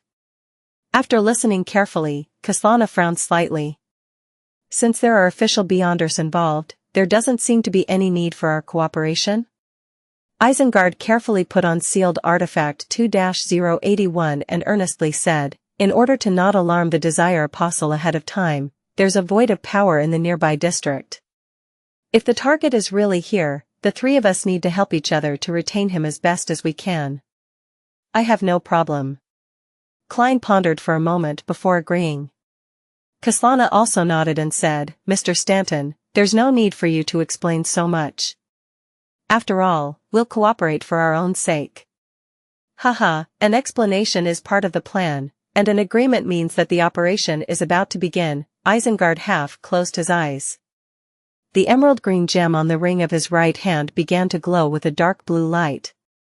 Suddenly, Isengard Stanton stood up, pointing upwards with a grim expression. He's right here, upstairs. Klein and Kaslana stood up at the same time, one ready to snap a finger and light a match on the second floor to jump up there directly, while the other followed Isengard towards the door. None of them expected the Desire Apostle to be so bold as to remain in the vicinity after the failure of the previous machination, right in 15, Minsk Street. Maybe he was upstairs watching it all with a cold gaze while we were discussing the plan to deal with him. This thought suddenly popped up in Klein's mind. At that moment, he saw Kaslana's eyes suddenly turn red, and her right hand formed a fist as she punched out at Isengard Stanton's back where his heart was. This. Klein's pupils contracted as he instantly came to a realization of many things. The reason why the Desire Apostle didn't flee was because he still had other plans set up. He still had a seed of corruption in someone's heart that he didn't catalyze. That person was none other than Kaslana. One of the only 3 Beyonders here. The reason why the unsuccessful attempt at instigating them was so easily resolved was to let their guard down and wait for the critical moment to make Kaslana lose control of her emotions. The Desire Apostle's biggest target was still Isengard Stanton. How crafty. Klein snapped his fingers, but it was only an air bullet that was fired at Kaslana. At the same time, he shouted, "Be careful." Isengard had a lot of experience too. He didn't care what the situation was as he threw himself forward. However, Kaslana ignored the bullet, allowing it to strike her arm and allowing blood to splatter everywhere. Bam! She punched Isengard in the back, throwing her entire body forward. Gotcha! Klein heard the sound of bones breaking, and the point of contact was the spine. Gotcha! When Klein saw Isengard Stanton's back cave in, even he felt a faint pain in his spine. Isengard fell to the ground with a thud, seemingly instantly losing consciousness from the pain. Kaslana, on the other hand, stood in her original spot, gasping for breath with a blank look in her eyes. Her forehead was covered in cold sweat, and there was no follow-up attack. It was as if she had just awoken from a long nightmare caused by her emotions. All the strength in her body had completely disappeared from her previous outburst. Huff. Puff. Kaslana's body swayed, on the brink of collapsing. Klein's eyes narrowed as he rushed up to Isengard Stanton in 2 steps. He kneeled and tried to help him up. Isengard, who was sprawled on the ground, cried out in pain, "Run. Don't worry about me." Obviously, he didn't think that a 3-person group which instantly had one heavily injured member and another losing all her strength could retain the Desire Apostle. Thus, he told Klein to immediately escape and meet up with the official Beyonders, otherwise, all 3 of them would die there and then. At the same time, Isengard raised his right hand with difficulty, attempting to use some of his Beyonder powers so as to attract the attention of the official Beyonders who were quite a distance away. As for the tiny telegraph with the trumpet, it had long since flown to the wall because of Isengard's fall. Klein showed hesitation, and just as he was about to make a decision, he saw a thick black liquid flowing down from the ceiling, quickly forming a pitch-black figure. The figure seemed to be completely wrapped in a black curtain, only exposing a pair of cold blue eyes. At the sight of him, Klein felt as if he was seeing the most intense emotions and desires of a living creature: fear, wrath, greed, jealousy, hunger, lust, etc. The Desire Apostle didn't waste the situation he painstakingly created, and he entered the activity room almost immediately. At this moment, out of the 3-person team of detectives, Kaslana was exhausted from the outburst of emotions, while Isengard Stanton's spine was severely injured, causing him to lose his ability to partake in combat. Only Klein was left unscathed. However, other than his revolver and Beyonder bullets, all of his mystical items were above the grey fog. Besides, he was facing a Sequence 5 Desire Apostle, a powerhouse capable of nurturing a devil dog. At that moment, the corners of Klein's lips curled up slightly. His right hand, which had been placed on the wound on Isengard's back, abruptly swiped, causing the obvious depression to shift to the side and onto a rib. The magician's most miraculous Beyonder power, damage transfer. It allowed a wound to be transferred once on a body, turning a serious injury into a minor injury, but it was unable to transfer the damage to other people or items. When Klein saw that Isengard Stanton was injured, he had already thought of the subsequent countermeasures. By first acting as if they were out of solutions to make the Desire Apostle appear, and then transfer the great detective's wound to leave him with only a slight fracture in his ribs, Klein believed that Isengard would then be able to deal with the Desire Apostle with him. It was a struggle for survival that all humans on instinct. In this way, even if the Desire Apostle realized that something was amiss, it would be too late for him to escape. Once Klein completed the treatment and joined forces with the great detective, they would be able to stall the target until the official Beyonders arrived. Almost at the same time, the ring that Isengard had pointed outwards began to produce greenness that was filled with vitality. A faint glow soon enveloped Isengard's body, allowing his wounds to quickly heal. The fracture on his ribs was instantly healed. The great detective's pain was real, but his helplessness was just an act. However, this overlapped with Klein's help. When the Desire Apostle who was about to take action saw this scene, his eyes suddenly widened, and his body stopped abruptly. Being free from any ensnarement, he turned around and ran towards the window. During this process, his body quickly collapsed into a sticky black liquid. The liquid seeped into the ground, penetrated the wall, and disappeared. Klein raised his right hand just in time to snap his fingers.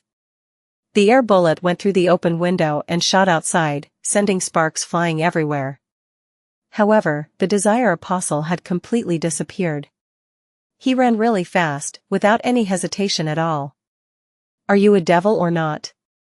This will only make things worse in the future. The corner of Klein's mouth twitched as he turned to look at Isengard Stanton, who had rolled around and stood up. The great detective happened to look at him. You're capable of healing wounds? You're capable of healing wounds? The two of them opened their mouths at the same time and asked the same question. After looking at each other, Isengard shook his head and smiled bitterly. I never expected that the trap I set would allow him to escape. As he spoke, his ring began to glow, and he looked around to confirm that the Desire Apostle had already left. Isengard then gave a brief explanation. I didn't have the chance to mimic the healing ability this afternoon. Later, I believed that I could use this to set a trap and make the Desire Apostle appear by making him think that I'm injured. Therefore, I deliberately bundled my wound in an exaggerated manner. He pointed to the cushion that elevated his left arm to his shoulder. Sure enough, it worked. But I didn't expect you to be able to deal with serious injuries, and Isengard sighed softly. As a result, both of them putting healing the injuries as their top priority.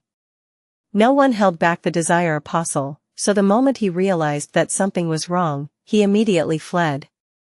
Both Stanton and I had trump cards that the Desire Apostle didn't know about, and we wanted to use that to trick him.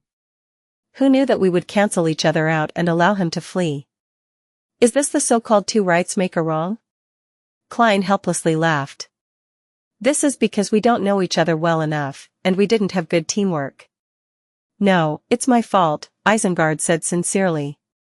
When I saw that you didn't run away or defend yourself, and instead came over to help me, I should have deduced that you weren't flustered, that you had the confidence and means, but unfortunately while wearing this ring, my brain remained in a highly taxed state. I wasn't able to consider anything else. So sealed artifact 2-081 will passively reduce one's intelligence. Klein smiled and said, Mr. Stanton, it's not the time to discuss who's responsible. The Desire Apostle has already fled. We should consider our subsequent actions. Isengard took off his ring and turned to the door of the activity room. The official Beyonders are arriving soon. I'll go outside to calm Stewart and the others. After that, we can come up with a plan. Are you joining me, or do you plan on handling some of your matters? The official Beyonders. Mr. Stanton previously mentioned the Nighthawks, the machinery hive mind, and the military. Please don't be an acquaintance. Yes, my spiritual intuition hasn't warned me, so it's probably not. Mr. Stanton is giving me a chance to clean up and dispose of any sensitive items so that I don't get into trouble with the unfriendly official Beyonders. Many thoughts flashed through Klein's mind as he asked, Mr. Stanton, when you grasped the Desire Apostle's location, where was he? Isengard thought and said, your bedroom. He was sitting in front of your desk. How arrogant. Klein pointed out the door and said, I'll head over there to investigate. I'll see if he left behind any traces. If we can figure out what the Desire Apostle truly looks like, it'll definitely make apprehending him much simpler. I'll leave the rest to you. All right. Isengard moved to the side and helped up the weak Kaslana. Seeing this, Klein suddenly found it amusing. Having discussed so much and made preparations to set up a trap, we still failed to retain the Desire Apostle and ended up in this state. There are always more accidents than preparations. That's why Magician is just a sequence 7. After leaving the room, Klein went straight to the second floor and entered his bedroom. The arrangement inside remained unchanged, and even the distance between the chair and desk was no different from before. However, Klein seemed to see a figure wrapped in a pitch-black liquid. He sat there, looking straight ahead, waiting patiently and calmly for a chance. As expected of a cold-blooded. Klein looked at the glass panes of the oriel window and felt that he could divine if it had reflected something. The devil pathway is good at crime, so it wouldn't be so easy for him to leave clues behind. However, I can try going above the gray fog to give it a try. Klein inspected the area and began to burn some of the mysticism notebooks he wrote in passing. Not long after he finished dealing with the items, he saw a few strangers coming up to the second floor. The leader of the group was a man with a stiff face but a head of frizzled, messy, and stubborn brown hair. In his hand was an ancient silver mirror with strange patterns. On both sides of the mirror there were black gems which were decorated as eyes. Hello, Mr. Moriarty. I am a Cancer Bernard of the Church of the God of Steam and Machinery. Can I inspect this place? Klein immediately nodded and said, no problem. He then politely said, do you need me to follow you and answer any of the questions you might have? All right. Sorry for the trouble. Mr. Stanton has mentioned to me about your situation, Cancer said with a smile. Several of his team members followed behind him. They treated him differently, some ignoring him, some curious, some filled with hostility.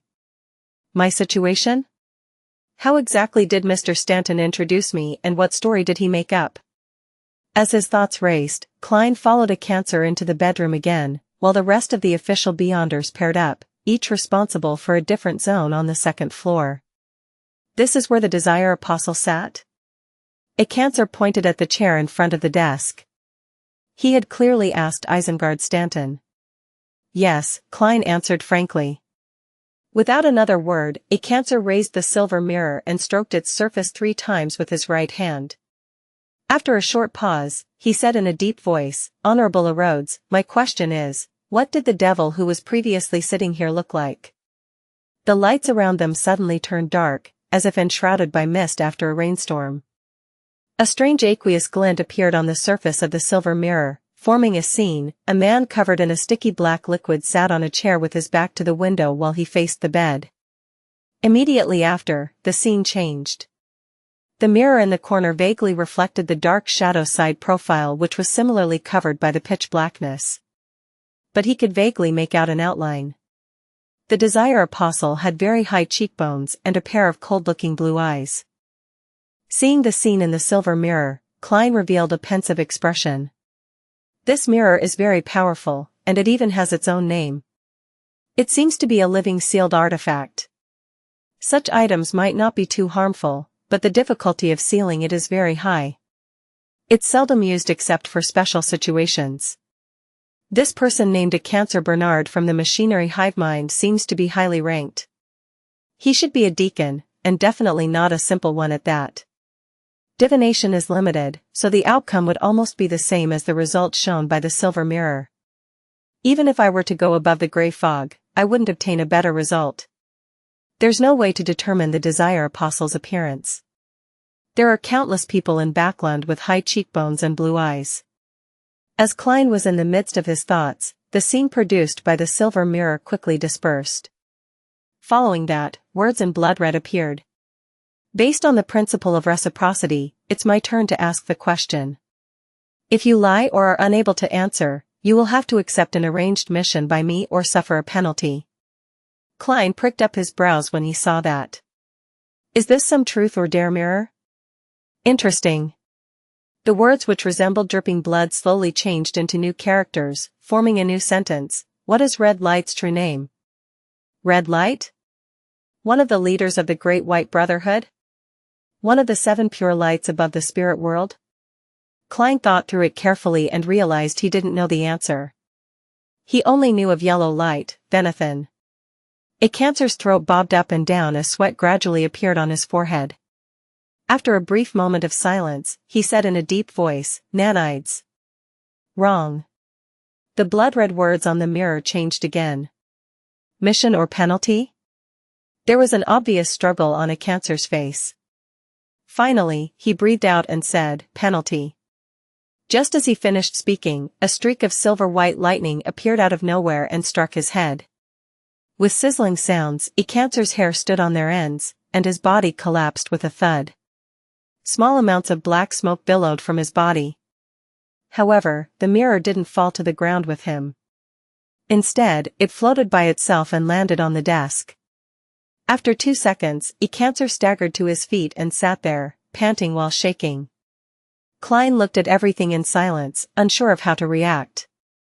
After a while, Cancer, who had recovered a little, looked at him and said with a forced smile, You should have heard of sealed artifacts and know that they come with certain negative effects.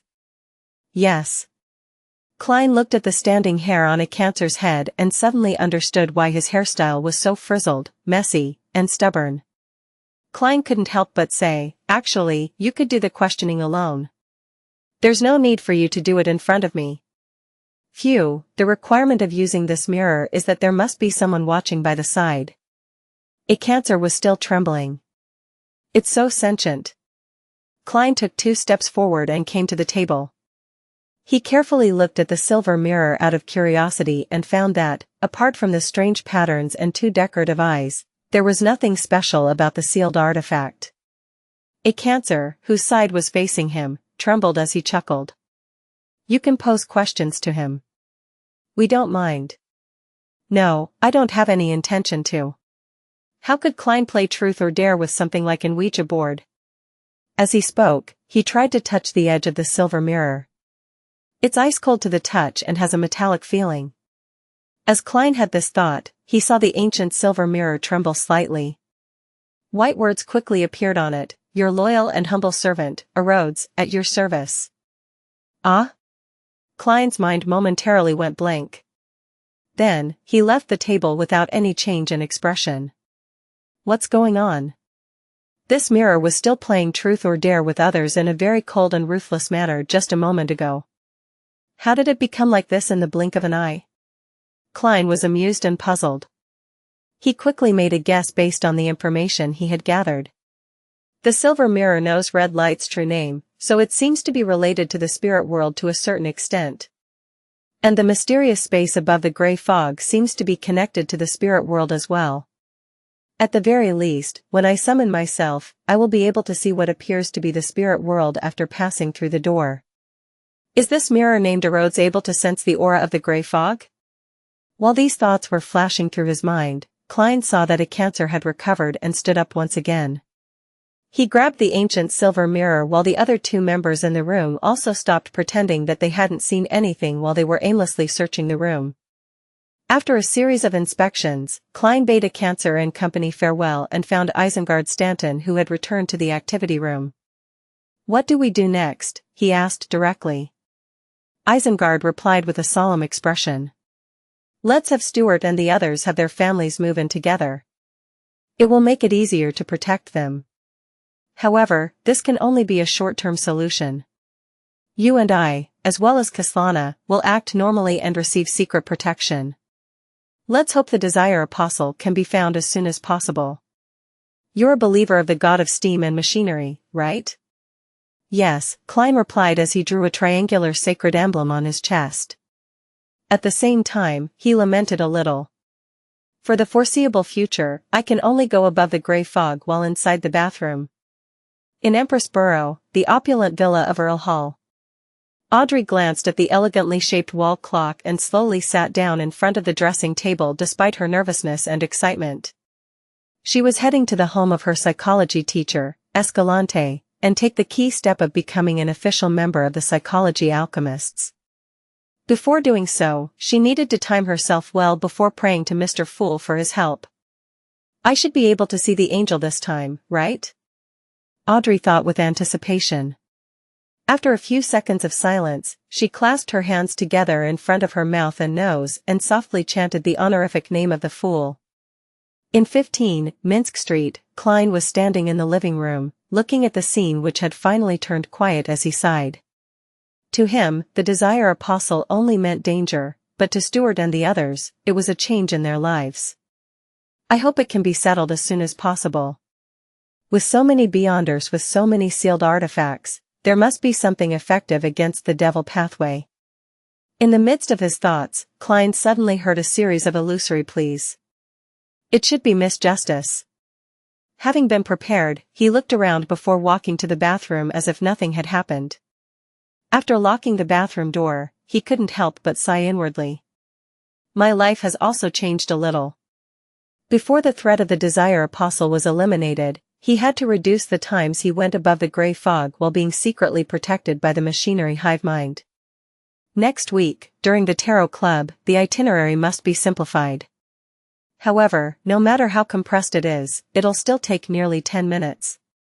Well, constipation is a very normal thing. Who says that Beyonders can't be constipated?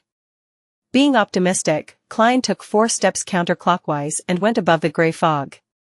Next, Audrey followed what she had been previously taught and set up a simple ritual, entering the artificial sleepwalking state. When Klein saw her blurry figure inside the Crimson Star, he went through the procedure, first using his spirit body to contain the Dark Emperor card, then picking up the paper figurine he cut with his improved cutting skills, and sending it out. As expected, the paper figurine gathered the power that was being stirred out of the gray fog, turning into a gigantic angel with 12 pairs of black wings. Audrey watched as the sacred and majestic angel descended before her, wrapping herself in its layers of wings. She was left speechless for quite some time. "This is an angel, Mr. Fool's angel. And it even has 12 pairs of wings, an archangel." This is exactly the same as the descriptions in the legends of canon. This is also an angel of our tarot club. Audrey watched as the angel's silhouette rapidly faded away. She suddenly felt that it was exceptionally sweet. She thanked Mr. Fool with joy, excitement, and piousness, and then she called the maids and told them to get ready for her trip outdoors. Klein smiled and returned to the living room, looking at the bullet hole in the wall and lost himself in thought. Should I hang a cheap oil painting to cover it or repair it and paint over it? In Escalante's house at Hillston Borough, 7th Avenue. Audrey left her maid and bodyguard in the living room and followed the mistress of the house into the activity room with Susie, her huge golden retriever. In the activity room, there were 2 other people waiting. One of them was Hilbert Alucard, the psychologist who was introduced to her by Lady Norma. The other was Stephen Hampres, who had organized the previous psychology discussion. At that moment, although it was already time for the banquet, there was only a single ordinary candle lit in the room. The candle was placed in the middle of the coffee table as its faint yellow flame flickered, dispersing the darkness in the activity room. After greeting each other, Hilbert, with his slightly browned skin that was thanks to the tiny bit of southern continent blood in him, glanced at Susie, but he didn't say a word. Audrey smiled apologetically and said, "I feel more secure with it around." Susie also looked at Hilbert with innocent eyes. "Understandable. Please have a seat." Hilbert smiled and sat down on the sofa on the other side of the coffee table. Hampres and Escalante also took their seats. After Audrey had taken her seat, Hilbert lifted the candle wick to brighten it a little. He looked at Audrey through the candlelight. "Now answer me honestly. Are you sure you want to join the psychology alchemists?" Under the illumination of the candlelight, his eyes seemed to be dyed with a hint of gold. Deep within his pupils, there seemed to be another eye, a vertical eye. Audrey's mind suddenly turned adrift for a moment before she regained her senses. She lightly nodded and said, "Yes." Hilbert asked again, "Will you intentionally hurt the psychology alchemists?" His tone carried a strange inducement, as though as long as the person being questioned gave an affirmative answer, they would unwittingly agree and abide by it from the bottom of their hearts. "No," Audrey answered very logically. After a few questions, Hilbert, Escalante, and the others heaved sighs of relief. The former smiled and asked, "Is there anything else you would like to say?"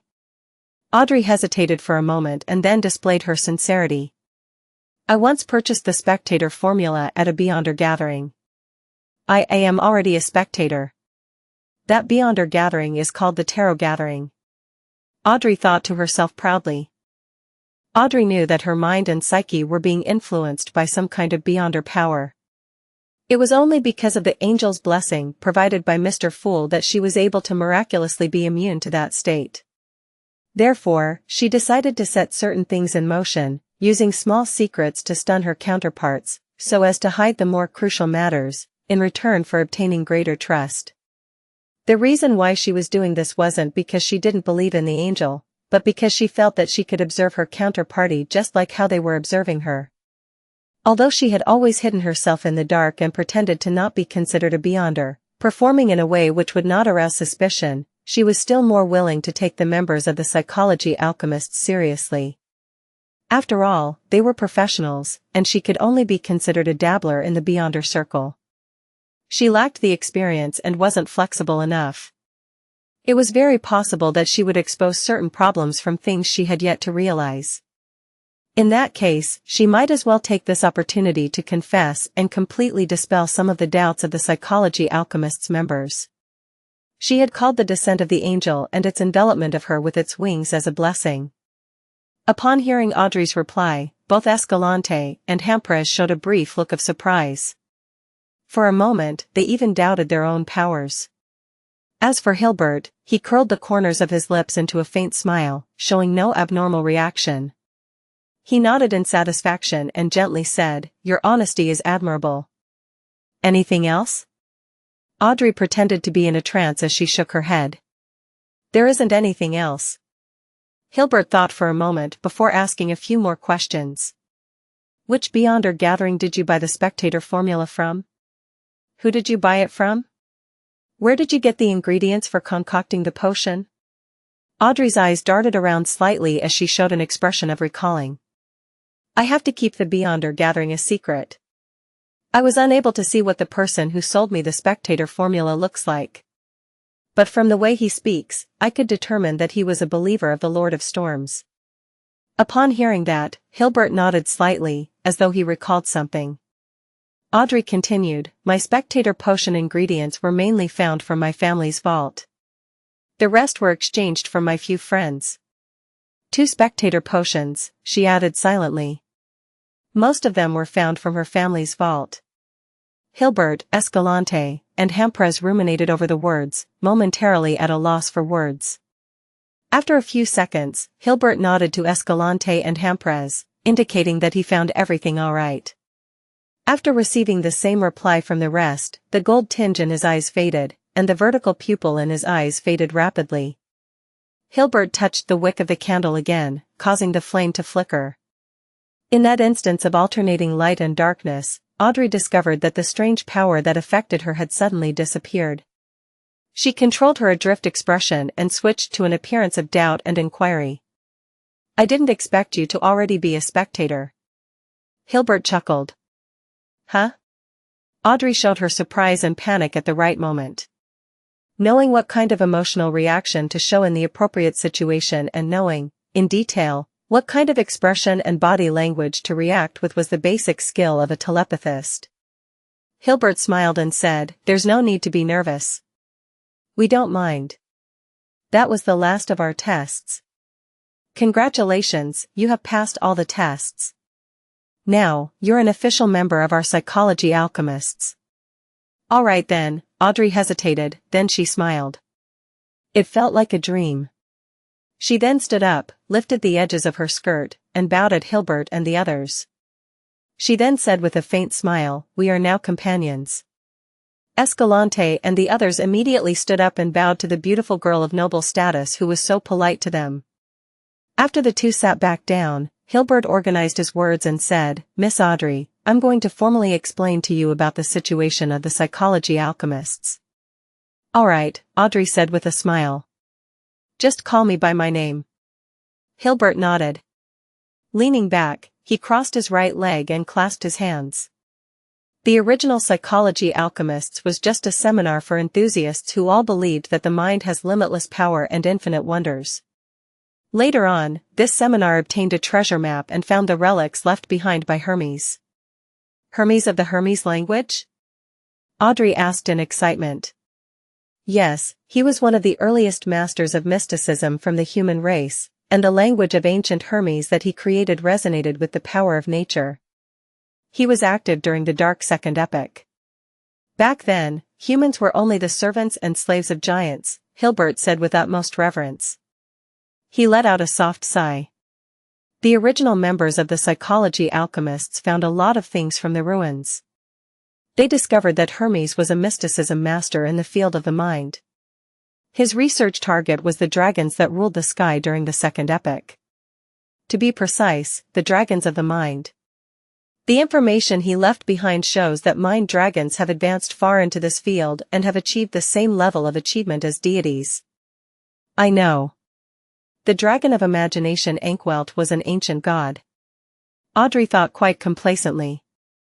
Hilbert sighed and said, those materials laid the foundation and direction for the research of our psychology alchemists.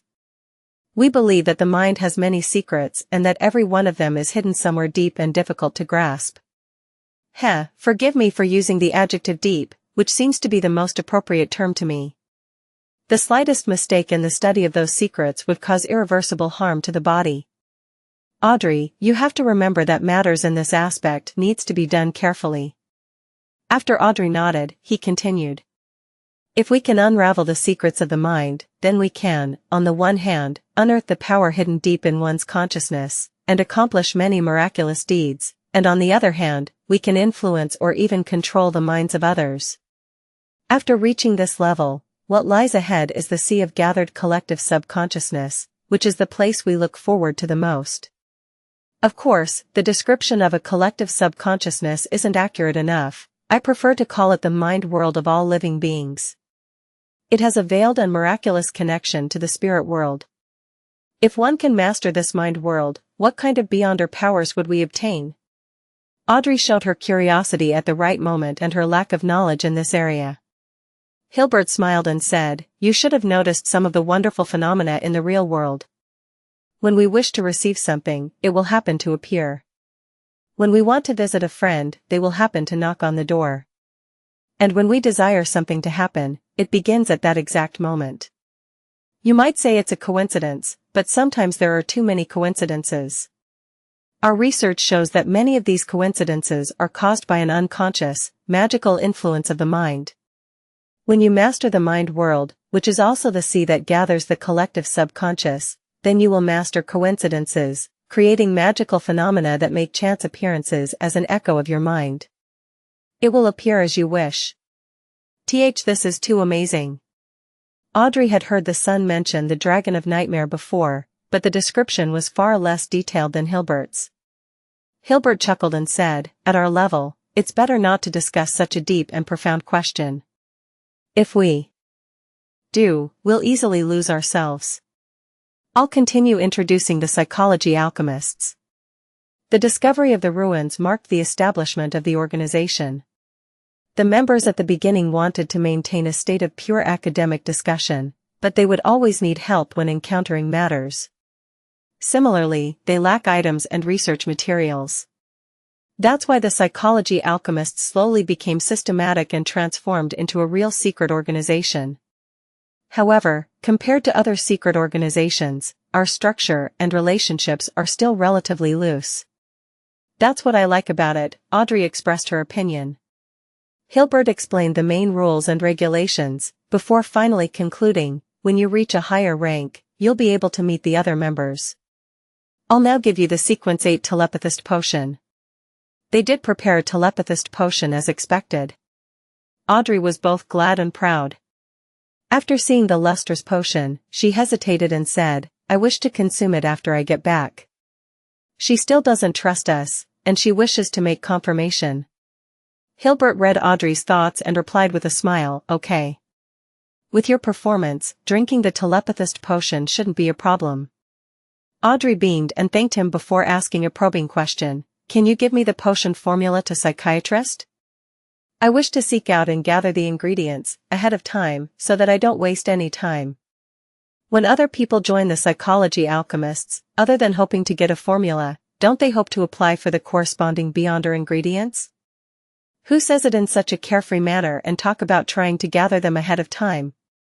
Hilbert, Hampres, and Escalante were speechless for a while as they looked at the girl who spoke of such things with a normal tone. A few seconds later, Hilbert forced out a smile. "I'll help you make the application.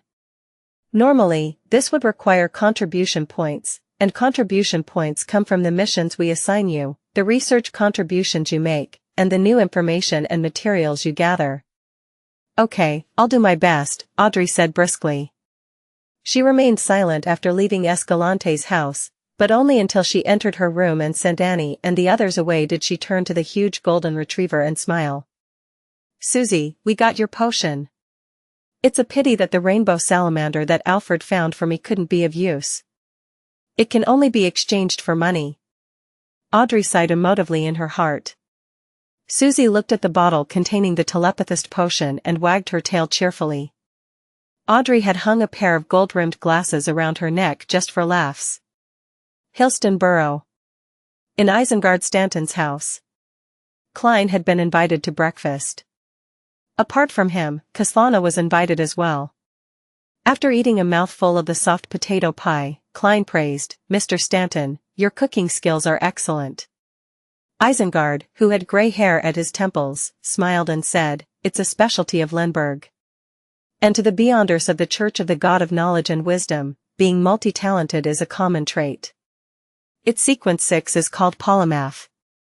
It's easy for people to lose control for the corresponding potion. Until now, I still don't have the confidence to make the advancement attempt. Polymath. This sequence sounds strong just from its name. The Reader Pathway Sequence 7 is called Knowledge Keeper or Detective. It's a job that leans towards grasping knowledge and deduction.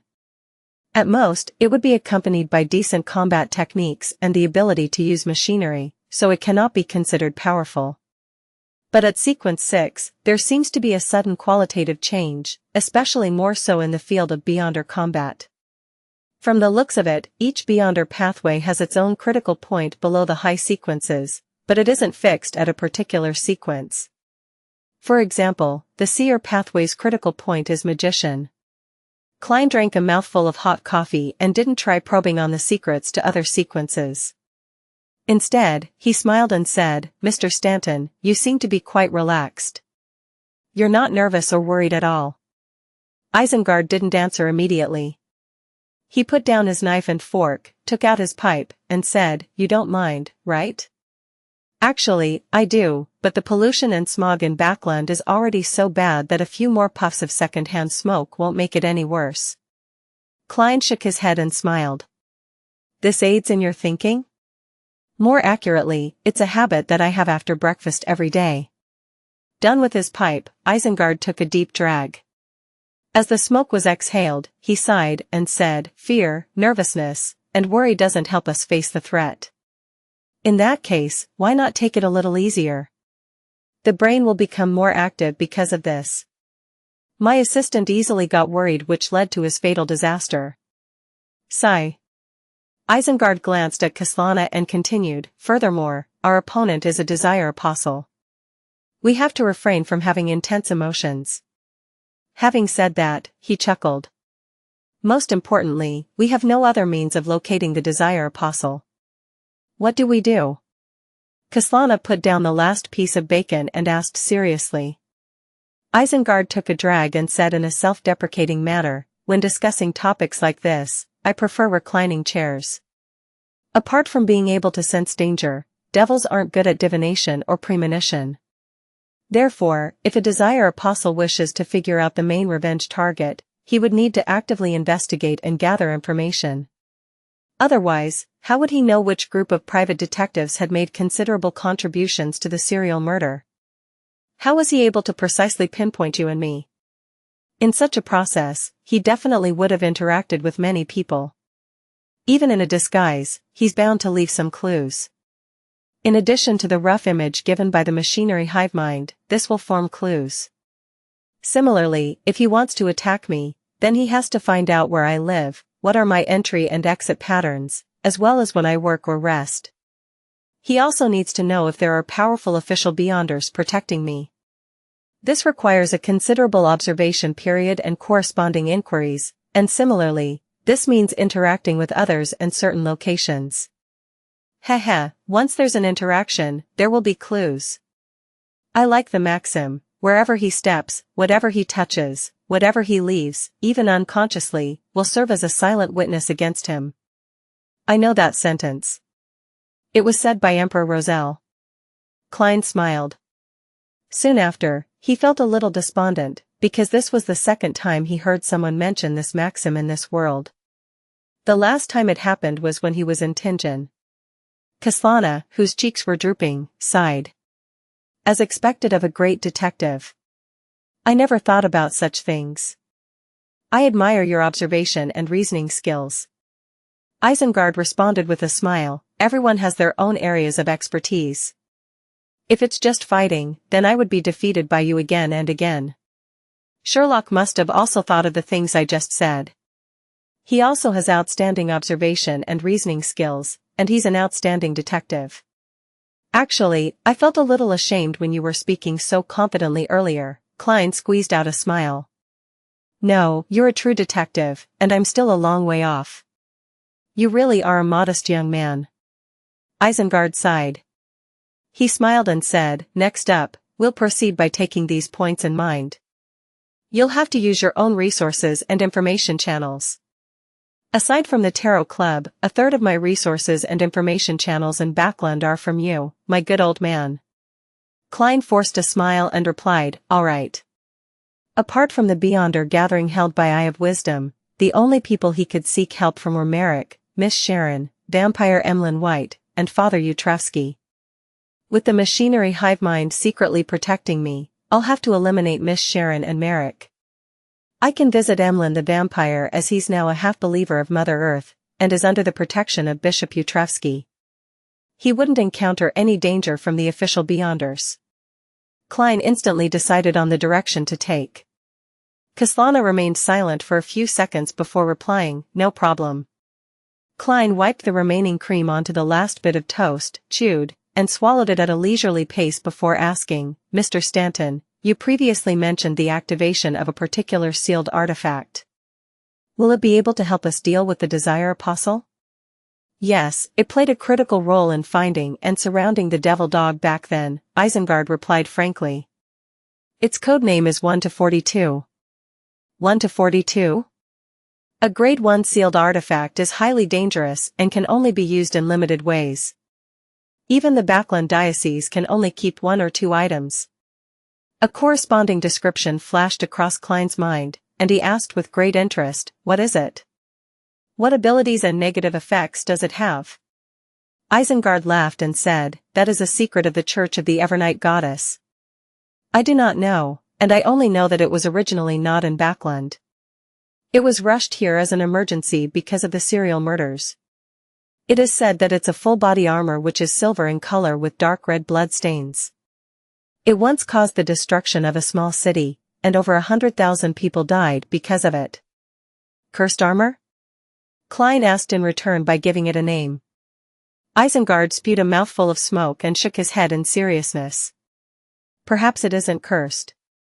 Some people call it Berserker's armor or Bloodthirster's armor. My church once guessed that the blood it's stained with comes from a deity from ancient times. When it was first discovered, it appeared to be nothing out of the ordinary.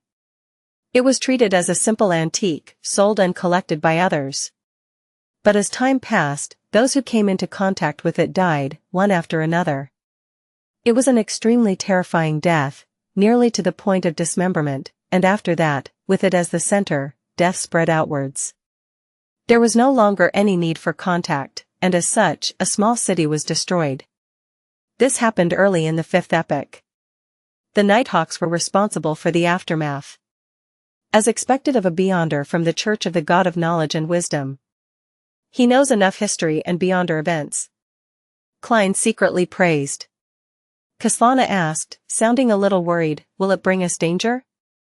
"The Church of the Evernight Goddess definitely found the right way of sealing it, but for us, it's best if we avoid contact as much as possible," Isengard said, half as consolement and half as a warning.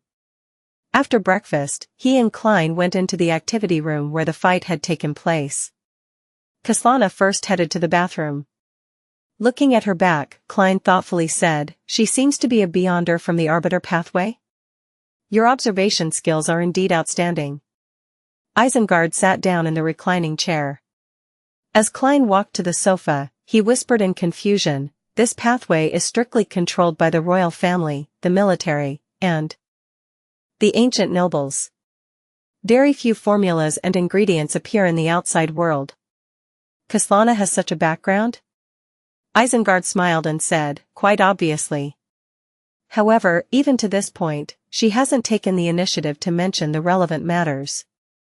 This implies that there really is a reason that makes it somewhat inconvenient for her to mention it."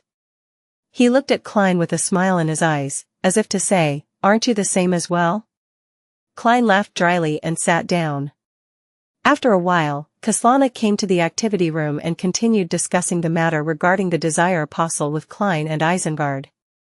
As she was speaking, her expression suddenly became gloomy and she sighed. "I was pulled into the most dangerous case this time. I have no idea if I'll survive this at the end. If I were to be killed by the Desire Apostle, I wish to have this on my tombstone, she had a great mother." Kaslana's voice gradually lowered as her difficult-to-get-along with personality seemed to soften. Isengard shared the same sentiments and nodded. "Similarly, he's the most dangerous enemy I've encountered."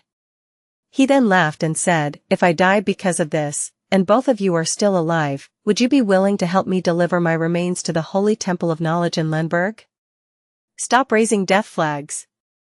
Klein's mouth was half open, and he didn't know how to stop the two detectives in front of him.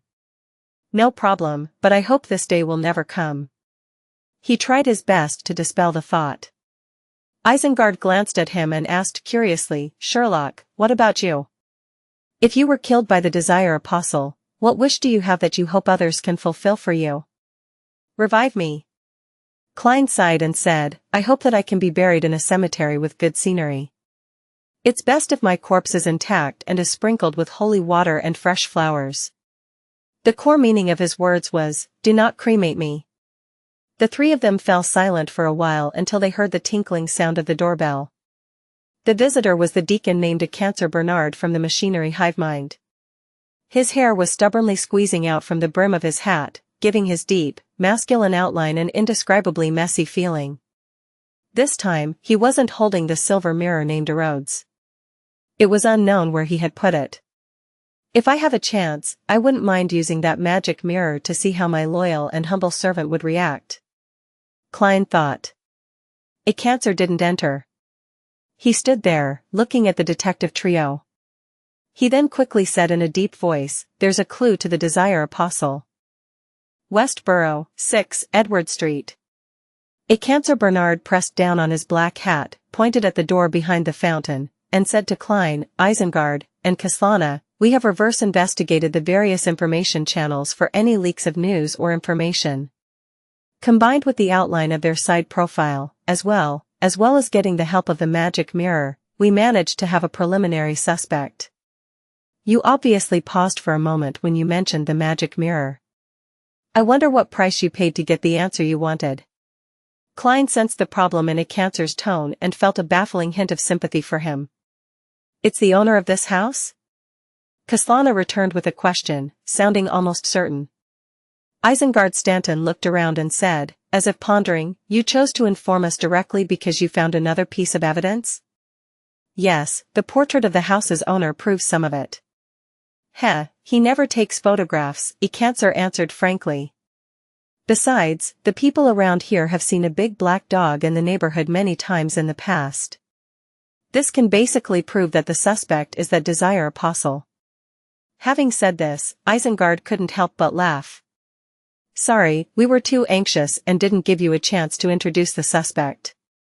As he walked around the fountain and toward the front door of the house, Xianxia quickly said, the owner of this house is Patrick Jason, the principal shareholder of a small bank.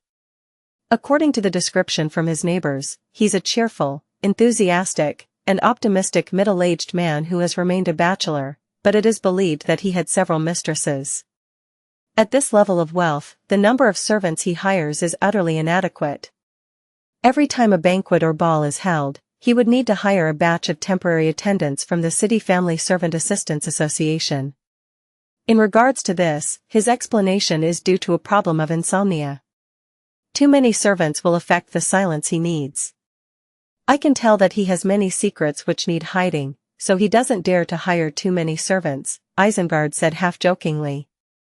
Klein, who didn't hire a single servant, said somewhat guiltily, perhaps it's simply because his finances aren't as good as others think. Yes, that's a factor that cannot be ruled out. Isengard stepped up to the porch and came in front of the main door. Xianxia looked at Klein and said as if in enlightenment, you don't hire servants and only have your landlord's maid do temporary cleaning twice a week. Is it to conceal the secret that you're a beyonder? Of all my secrets, that is the most trivial one. Klein deliberately smiled bitterly and said, yes. As they spoke, Xianxia pushed open the front door, and an indescribable stench drifted out. The smell of decay, Isengard made a judgment in an instant. Xianxia called over a machinery hive mind team member. Carlson, any discoveries? The beyonder, Carlson, wore thick glasses and had a complicated expression on his face. We found a lot of bodies here. In the cement in the basement, in the thick walls, and in the places where the garden is overgrown with weeds, one hidden corpse after another was found. The earliest could be from more than a decade ago, and the latest are the servants who were still alive a few days ago. Some of them are just bones, some slightly rotten. Deacon, this place is like a human slaughterhouse. As he spoke, the machinery hive mind members and the carefully selected police officers behind him carried out one corpse after another. Some of the corpses were dismembered. Tongues, fingers, stomach bags, eyes, etc. were all lying in disarray. Some of the corpses were only bones. It looks like many of Backlund's disappearance cases will be solved because of this. Isengard pinched his nose and sighed. When Klein saw an intestine which was almost dragged across the ground, he exhaled and turned to look around the house.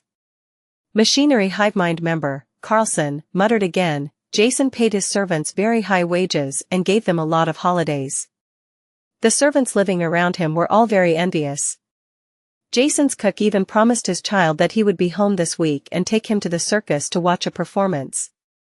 A true devil, Kaslana was slightly perturbed. Looking around, Klein restrained his emotions and solemnly asked, "Why are the furnishings of the house so simple and crude?" As a banker, even if the bank he owns isn't big, Jason should have had expensive porcelain, excellent paintings, luxurious wall clocks, and all sorts of items made of high-quality silk. Why can't we see any of that here? Well, the wood for his furniture is still pretty good. Carlson glanced at Deacon Xianxia, and after receiving an assenting nod, he said, "It's clear that Jason had planned this revenge for a long time. He sold the valuable but inconspicuous items in the house, and he had even agreed to the Varvat Bank's purchase of his estate. After killing his servants, he sped up his liquidation and sold the oil painting and other items. He appeared to be certain that he would definitely be found, and he didn't have any thoughts of getting lucky. Before taking action, all he had left was his house, furniture, and identity. It's unknown where he had moved large quantities of cash, precious metals, and jewelry to." After listening to Carlson's description, Klein suddenly thought of a few adjectives: calm, rational, crazy. A true devil, Isengard evaluated before sharing his deductions.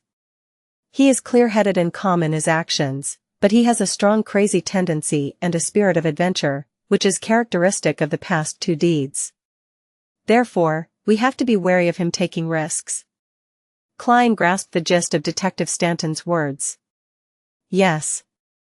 Isengard gravely nodded. Next, the few detectives searched the house and found a lot of evidence to prove that Patrick Jason was problematic. They also saw the portrait hanging in the activity room.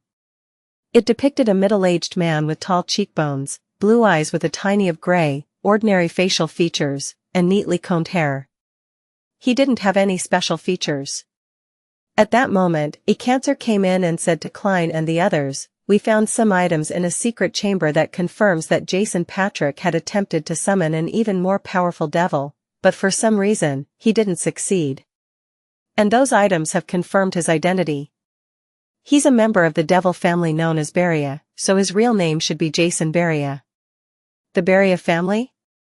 Klein nodded, unsurprised. In the ancient Fourth Epic, the human faction that worshipped devils formed a scattered alliance known as the Blood Sanctify sect.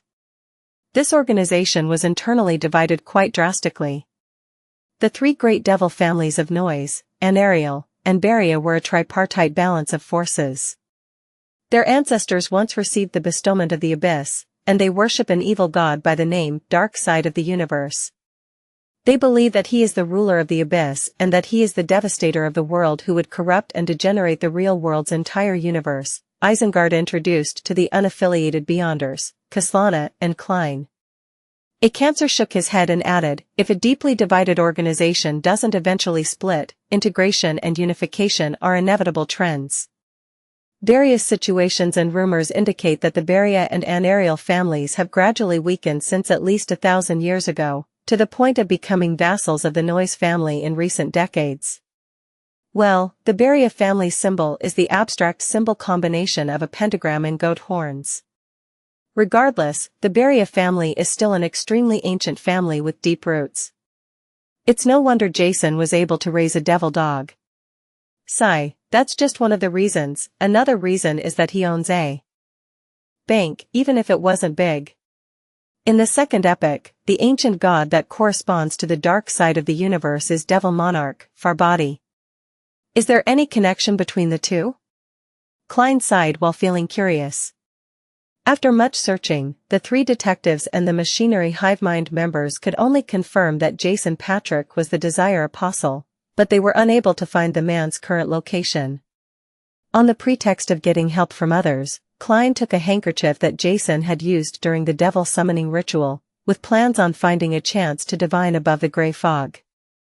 After all, Jason had dealt with the items he often came into contact with.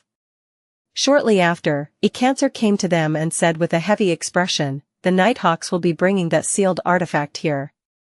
We will be making a move first." "Alright," Isengard and Kaslana answered at the same time. As for Klein, he had long since raised his hands and feet in approval inwardly. After exiting Jason's villa, which occupied a large area, Klein looked back and his expression gradually turned grim. He said doubtfully, "I think there's a problem." "What problem?" Kaslana hurriedly asked. Klein deliberated and said, "He sold the bank, his business, and many valuable items ahead of time. That means that Jason is prepared to give up his current identity and life. If his motive is solely to seek revenge on the devil dog, it's not sufficient to initiate such a series of actions. Maybe he had a very deep relationship with the devil dog? Sherlock, you might not think so, but I've seen people who treat pets as family," Kaslana said in disagreement. Isengard, who was standing beside them, solemnly said, "No, Sherlock is quite right. Kaslana, do you know what the ancient name of the Devil Pathway Sequence 8 is?" Kaslana revealed a look of contemplation. She had apparently heard of it, but she couldn't immediately recall it. At that moment, Klein answered for her in a low voice, "Cold-blooded." Cold-blooded. As she mulled over the name, she suddenly understood why the two great detectives, Moriarty and Stanton, would say so. Seeing her reaction, Klein pointed in another direction. "Let's split up and begin with our own information channels." After receiving an affirmative response from Isengard and Kaslana, he left in a hurry. However, he didn't rush south of the bridge to find Emlyn White. He wanted to head to the Chisak police station and retrieve the £50 he posted as bail. He has already been proven to be without problems. Both Isengard Stanton and the official Beyonders had given their respective testimonies.